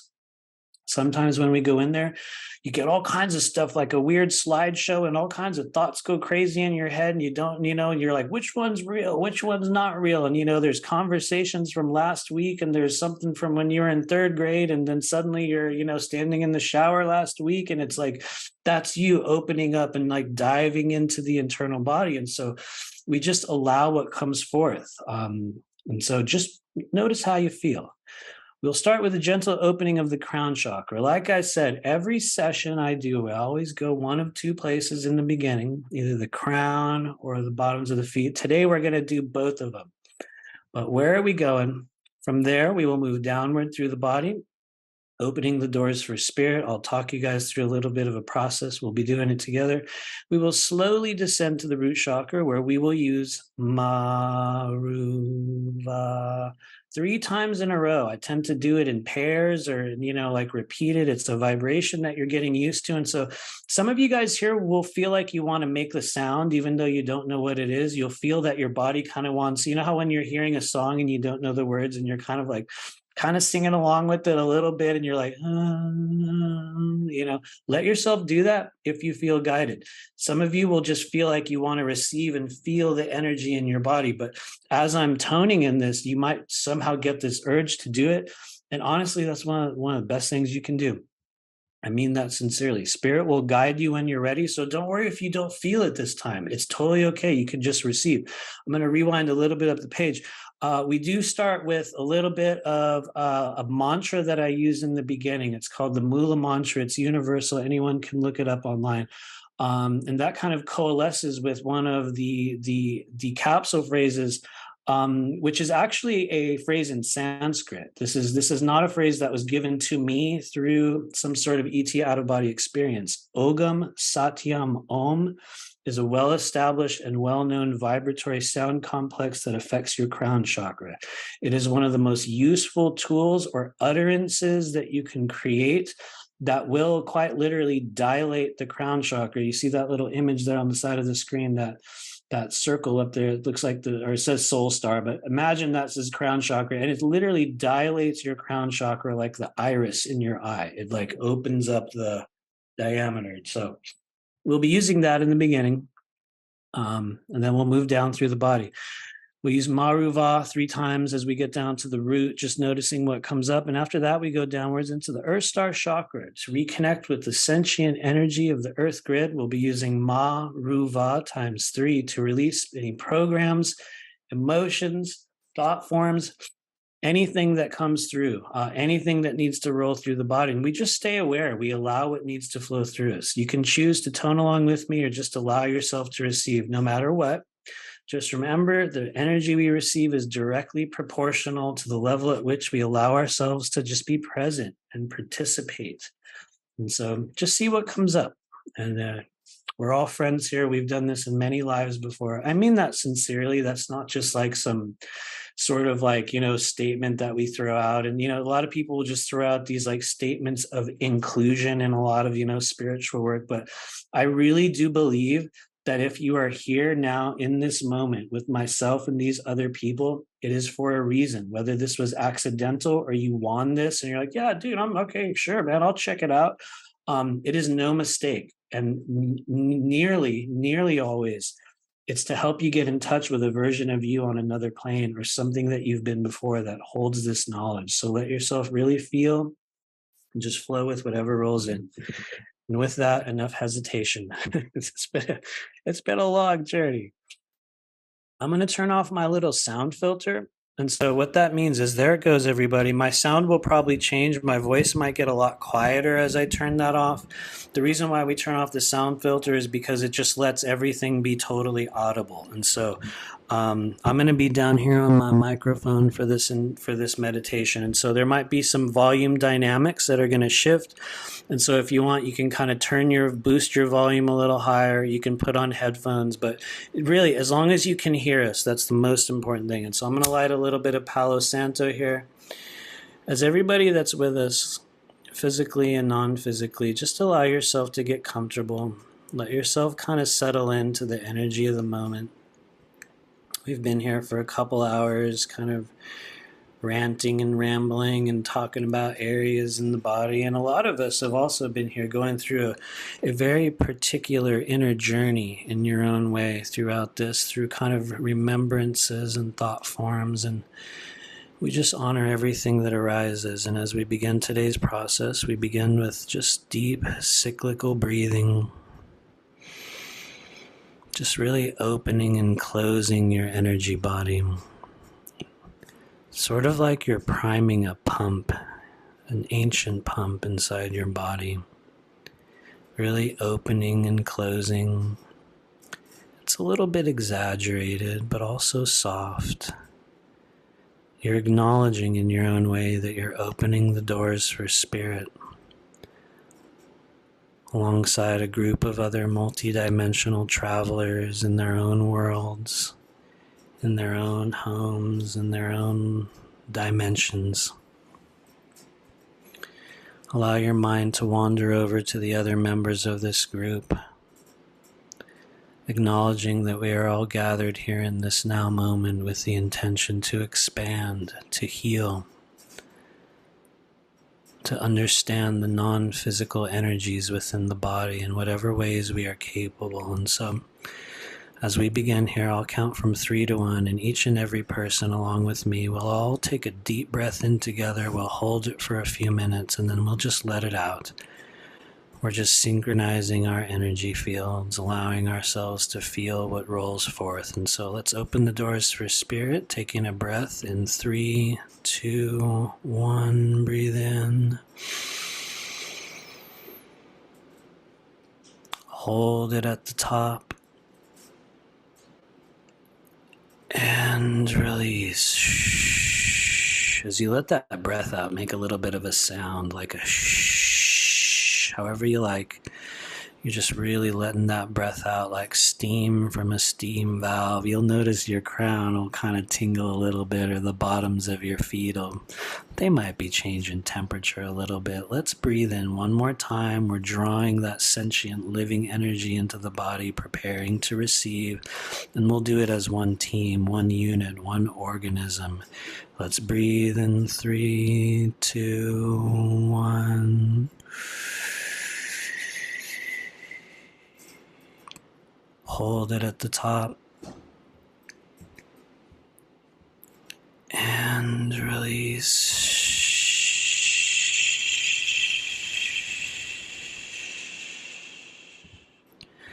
Let that breath out of your body.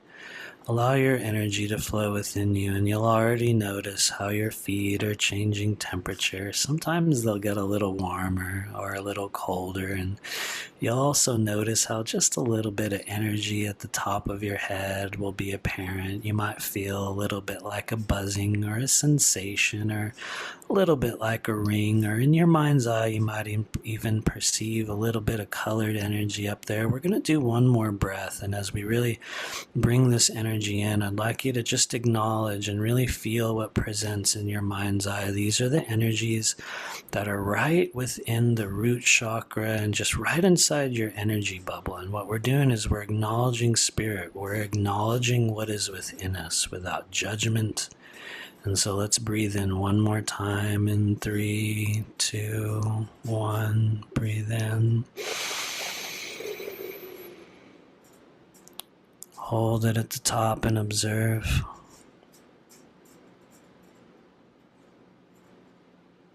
And release.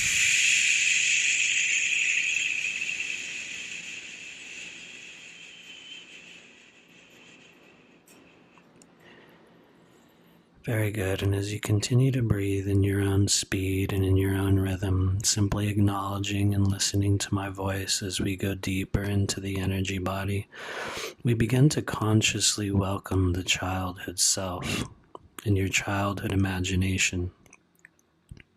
That version of you still existing in a world of pure magic, like a cartoon movie inside your body. Just find that version of you, whatever age you are. Welcome us into this space, the childhood self. And you'll notice in your own way as you're listening to my voice and breathing and interacting in your own way that your attention and focus is being drawn systematically and slowly upward throughout the body, and it gathers right at the very top of your head, right at the crown, right in the middle. As you listen to your breath moving through your body,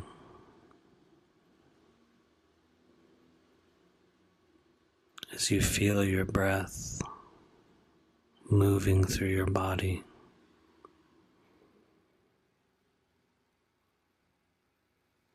as you are your breath moving through your body, we bring our awareness to the crown, and in your mind's eye, you can begin to imagine that you're a little bit like a dolphin or a whale or a chimney or a volcano or a fountain. And it's like you're just breathing out of the top of your head, noticing what arises, honoring your thoughts, honoring your desire to truly understand the inner workings of the energy body and the great mysteries within you. Allow yourself to breathe and perceive as I gently open the crown, and then we will move downward.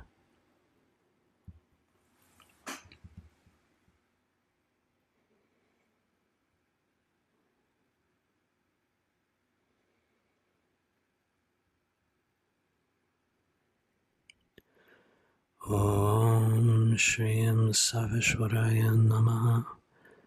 Om Shrim Param Jyotishe Namaha. Shrim Brahm Premaya Namah. Om Shrim Brahm Karunyaya Namah. Om Shrim Brahm Pavitraya Namah.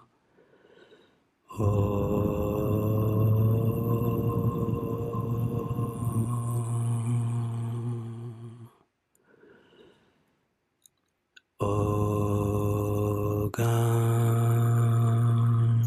Satyam. Ogam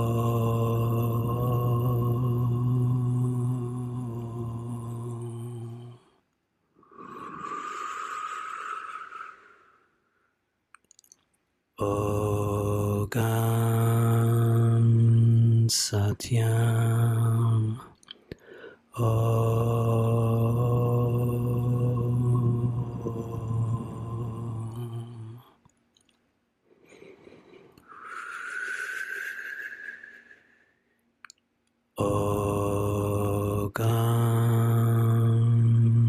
Satyam.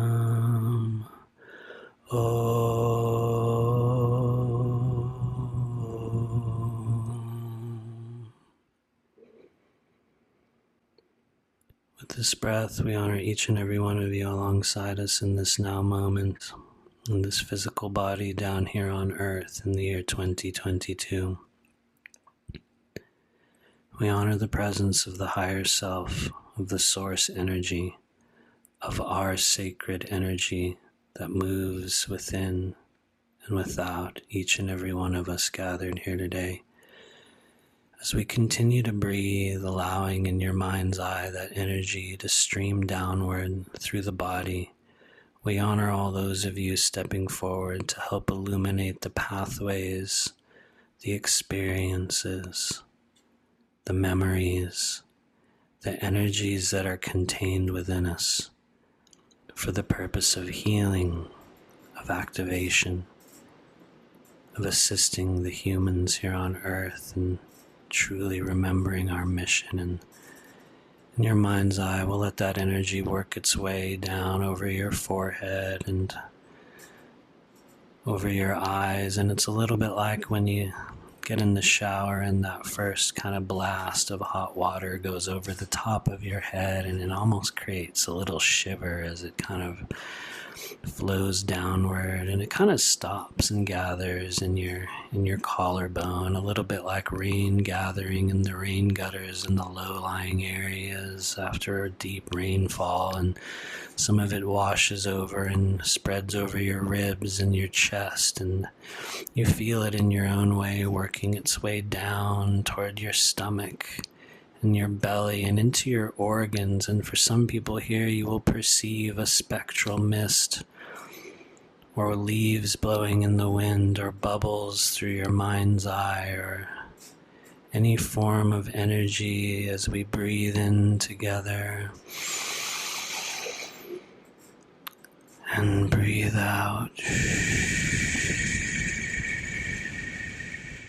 bringing your energy downward through the intestines, through your belly, acknowledging for a moment of silence the thought forms and the emotions that are arising within you. Notice what you notice as we move deeper into the body.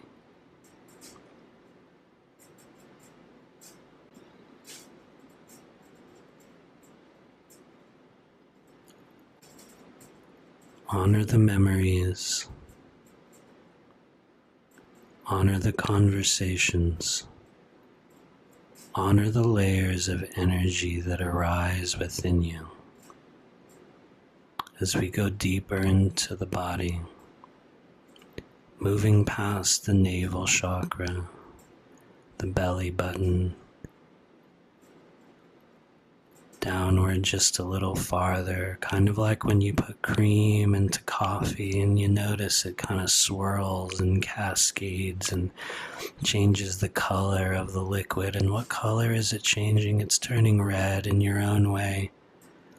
Red is your own blood, a deep, dark crimson red of the life that is contained within you as we land squarely and firmly within the root chakra itself.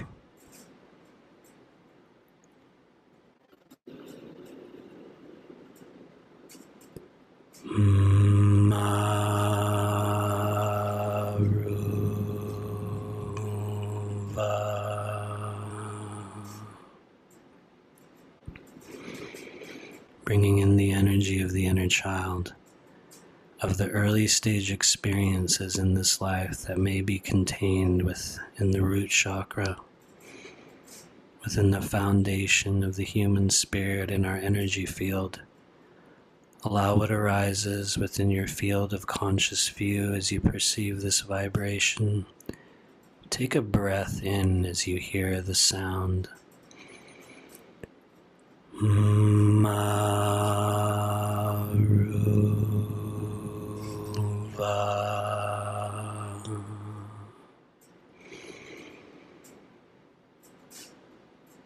Opening up the passageways and blooming that energy outward, like the iris of your eye dilating and opening, letting in more light, letting in more capability, letting in more safety, letting in a whole new timeline. Honor what comes forth within your emotions as you perceive this vibration, breathing in as you hear the sound.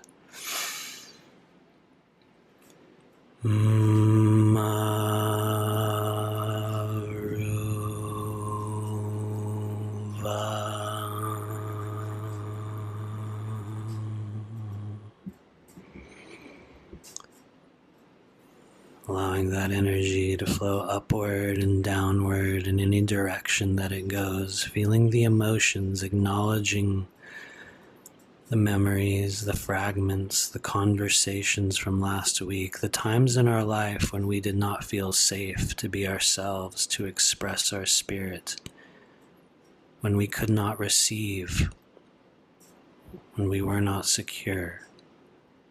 Whatever presents within the root, we honor and release that in 3, 2, 1.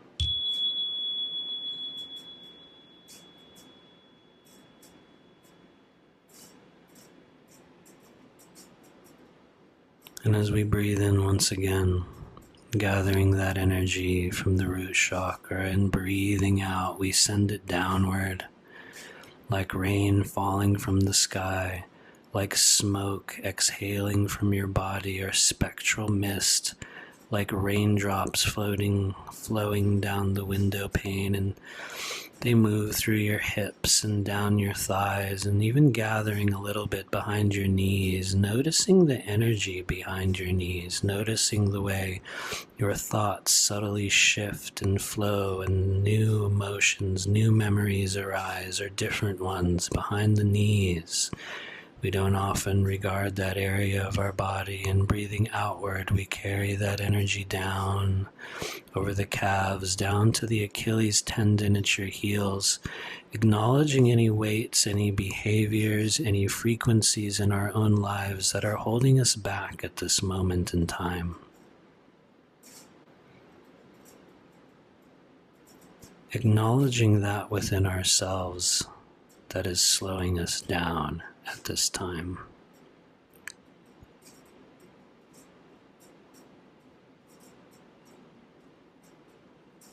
And as we take one more breath in and release it, we find ourselves floating down at the bottoms of our feet, almost like we were deep under the ocean, just existing in that internal space within you. And you might even perceive down underneath your own feet within this internal world and in this space of creation what almost looks like a little point of light or an orb or a planet underneath you. And with the childhood self activated and that imagination truly flowing, bring your energy downward. It's almost like you'll swim downward toward that little point of light underneath your feet. That version of the earth, the Earthstar chakra. For some it may be a long distance, for others it might be right underneath your feet. Allow yourself to perceive and feel what arises within your body, in your mind's eye, as we gently open the Earthstar chakra. truly grounding, truly connecting, truly renewing.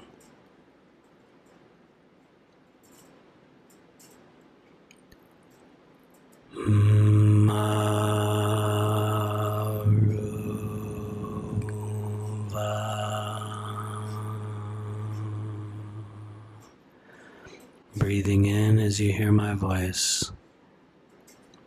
As you allow this vibration to enter, simply imagine it's vibrating the floor underneath you. Acknowledge what arises.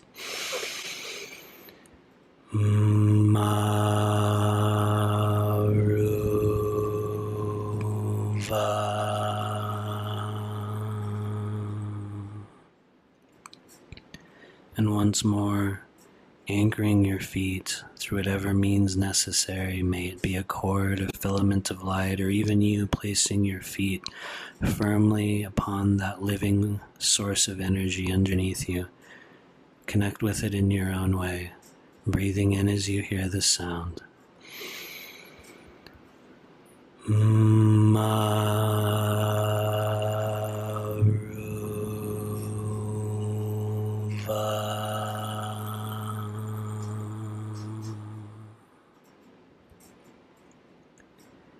And in the name of the one infinite creator, releasing all that no longer serves.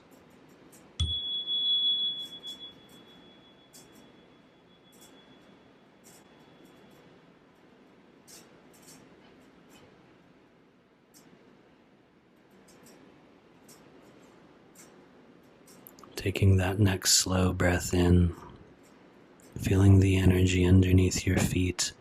Even if it feels as if you're imagining it or if it is unfamiliar, simply acknowledge your intention to truly open the doors of the human energy field and to begin to understand in your own way the chakras, the layers, the many experiences and waves of knowledge contained within us. And you'll notice how that energy rises right back upward, kind of like bubbles in this glass of carbonated liquid. Some of them hang out on the sides of the glass, others shoot right up to the top.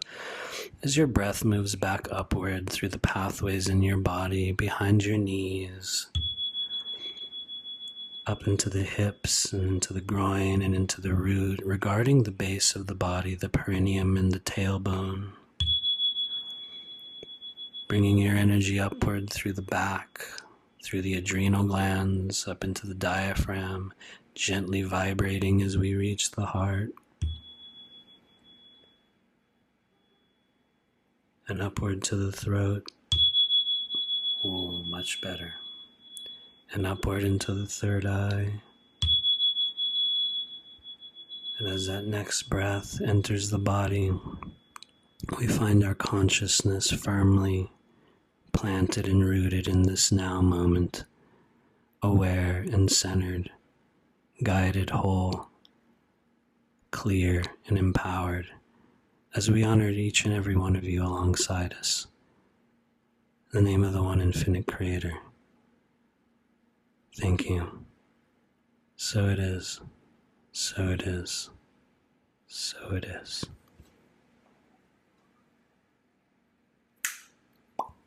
There we go.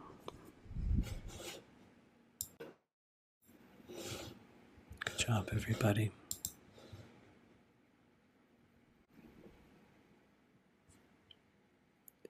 Some of us will come back instantly as soon as we reach the crown, as we go down and come back up. Some of us come back a little earlier. Some of us move quickly. Others move at different paces through the energy body, but good job, everybody. Allow yourself to roll back into the now moment. Just acknowledge what kind of arises within you as we do these processes. We're going to be doing 5 more of them. And each time you go through your own different layers of experiences and things. And for some people, the first one can be a little bit of a strange experience where we're not exactly sure. How do we feel? What are we supposed to do? How does this go? For other people, they might go very, very deeply into their own experiences. Wherever you land, whatever part of this you're able to experience, just know that it's something that is available to everyone. And the more we practice these things, the more we kind of invest our energy into them, the more we lean into this energy, the more it shows itself to us. And so, good job, everybody. And formally, thank you for joining me here today and for being a part of this group. Please go easy on yourselves after this, even if you were just kind of feeling very relaxed, because not everyone goes very deeply in these healing sessions. Some of us will, in some cases you won't, and that's perfectly okay. But for those that did, for those that allowed and experienced certain waves of emotions or stuff within your body, go easy on yourself after this. One of the signs that we've really opened up chakras or energy centers or just non-physical pathways in the body is not always evident in this blissful, wonderful glow of everything's right in the universe. In many cases, it's a little bit like a minor surgery and a real action in your body that for some of us can leave us at times. You will feel elated and whole, and other times you might feel emotionally raw. I always leave room for that because there is a real effect that takes place when you're really working with non-physical energy. And sometimes you get this thing called emotional burn off, where afterward you'll feel like you need to cry a lot, or you'll just get really intense feelings. And for many of us, when we start opening up the deeper layers of the energy field, every now and then big emotions pop out and we will react in strange ways. And the root's one of those places where you might get some emotions, and so we just allow it. That is your body showing you the energies that are leaking out of the wounds within you. And the more you allow that to take place, the more you're going to be able to perceive what's going on inside your energy body, and also the more we can tell what's going on in others. So allow your emotions after this. In some cases, we will, have big activations, big emotions. We might receive epiphanies or big waves of inspiration. That's a real thing. It's not necessarily native to the Earth Star and the root chakra. It can happen anytime you open up layers of non-physical energy in the body. So just stay aware of what shows up. Be mindful of the thought forms. Stay in a high vibration. And just, notice what arises. Regardless of where you land, just be aware. Oh, like I just said, be aware of what arises. And understand that the human energy body holds infinite layers, mysteries, messages, experiences, knowledge. I mean, really, it goes on and on. The knowledge that is contained within every version of you that has ever lived on this planet or in another realm is contained within and outside of your energy field right now. And so some people will experience very different thought forms and very different ideas in your own individual thing. I leave room for it. Especially for those that are really diving in, you might get a whole different experience than what I'm talking about here. Sometimes you'll have this weird dream complex or this whole different thing that happens inside you. And that's beautiful. Just allow what comes forth. And over the next week until we meet again, just if you feel guided, for those that really want to start using this energy, well, you guys know, if you know me, I'm going to tell you to do Qigong, but really, it is the universal free tool that's available to all that if you choose to do it will literally greatly enhance your ability to feel non-physical energy on a shocking level. So please, Qigong, yoga, any form of thoughtful, spiritualized body movement that help cultivate Qi is going to help you as you go through this process and in honestly every other place of your life. For those that really want to begin using these frequencies, if you can allow yourself to do a meditation at some point during this week and literally use that capsule phrase, use Maruva. You don't have to do it like me. You can repeat it over and over again. You can say it. You can draw it into a symbol. Use it in your own way. You have complete authorization to explore, to use, to share any of the tools that we use here, especially the capsule phrases. It's like, universal pieces of language that everyone can use. The more we use them, the more we get comfortable with speaking other languages. For those that are I'm literally drooling on myself.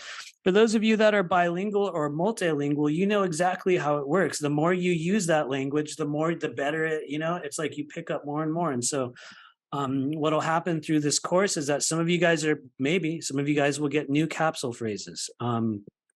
because there's many words in this language. But anyway, we've been here for a long time. Good job, everybody. We made it just about a little bit over 2.5 hours. That's a reasonable time period. And so next week, we are going to be working our way up into a whole other area, the sacral chakra, the Ming Men, which is one of the minor chakras on the body. It's critical, and it has so much control over how we feel and what goes on in the physical body. And I don't hear literally anyone talking about it. Not that it has anything to do with me. Some modalities use it, but we'll be talking about that thing.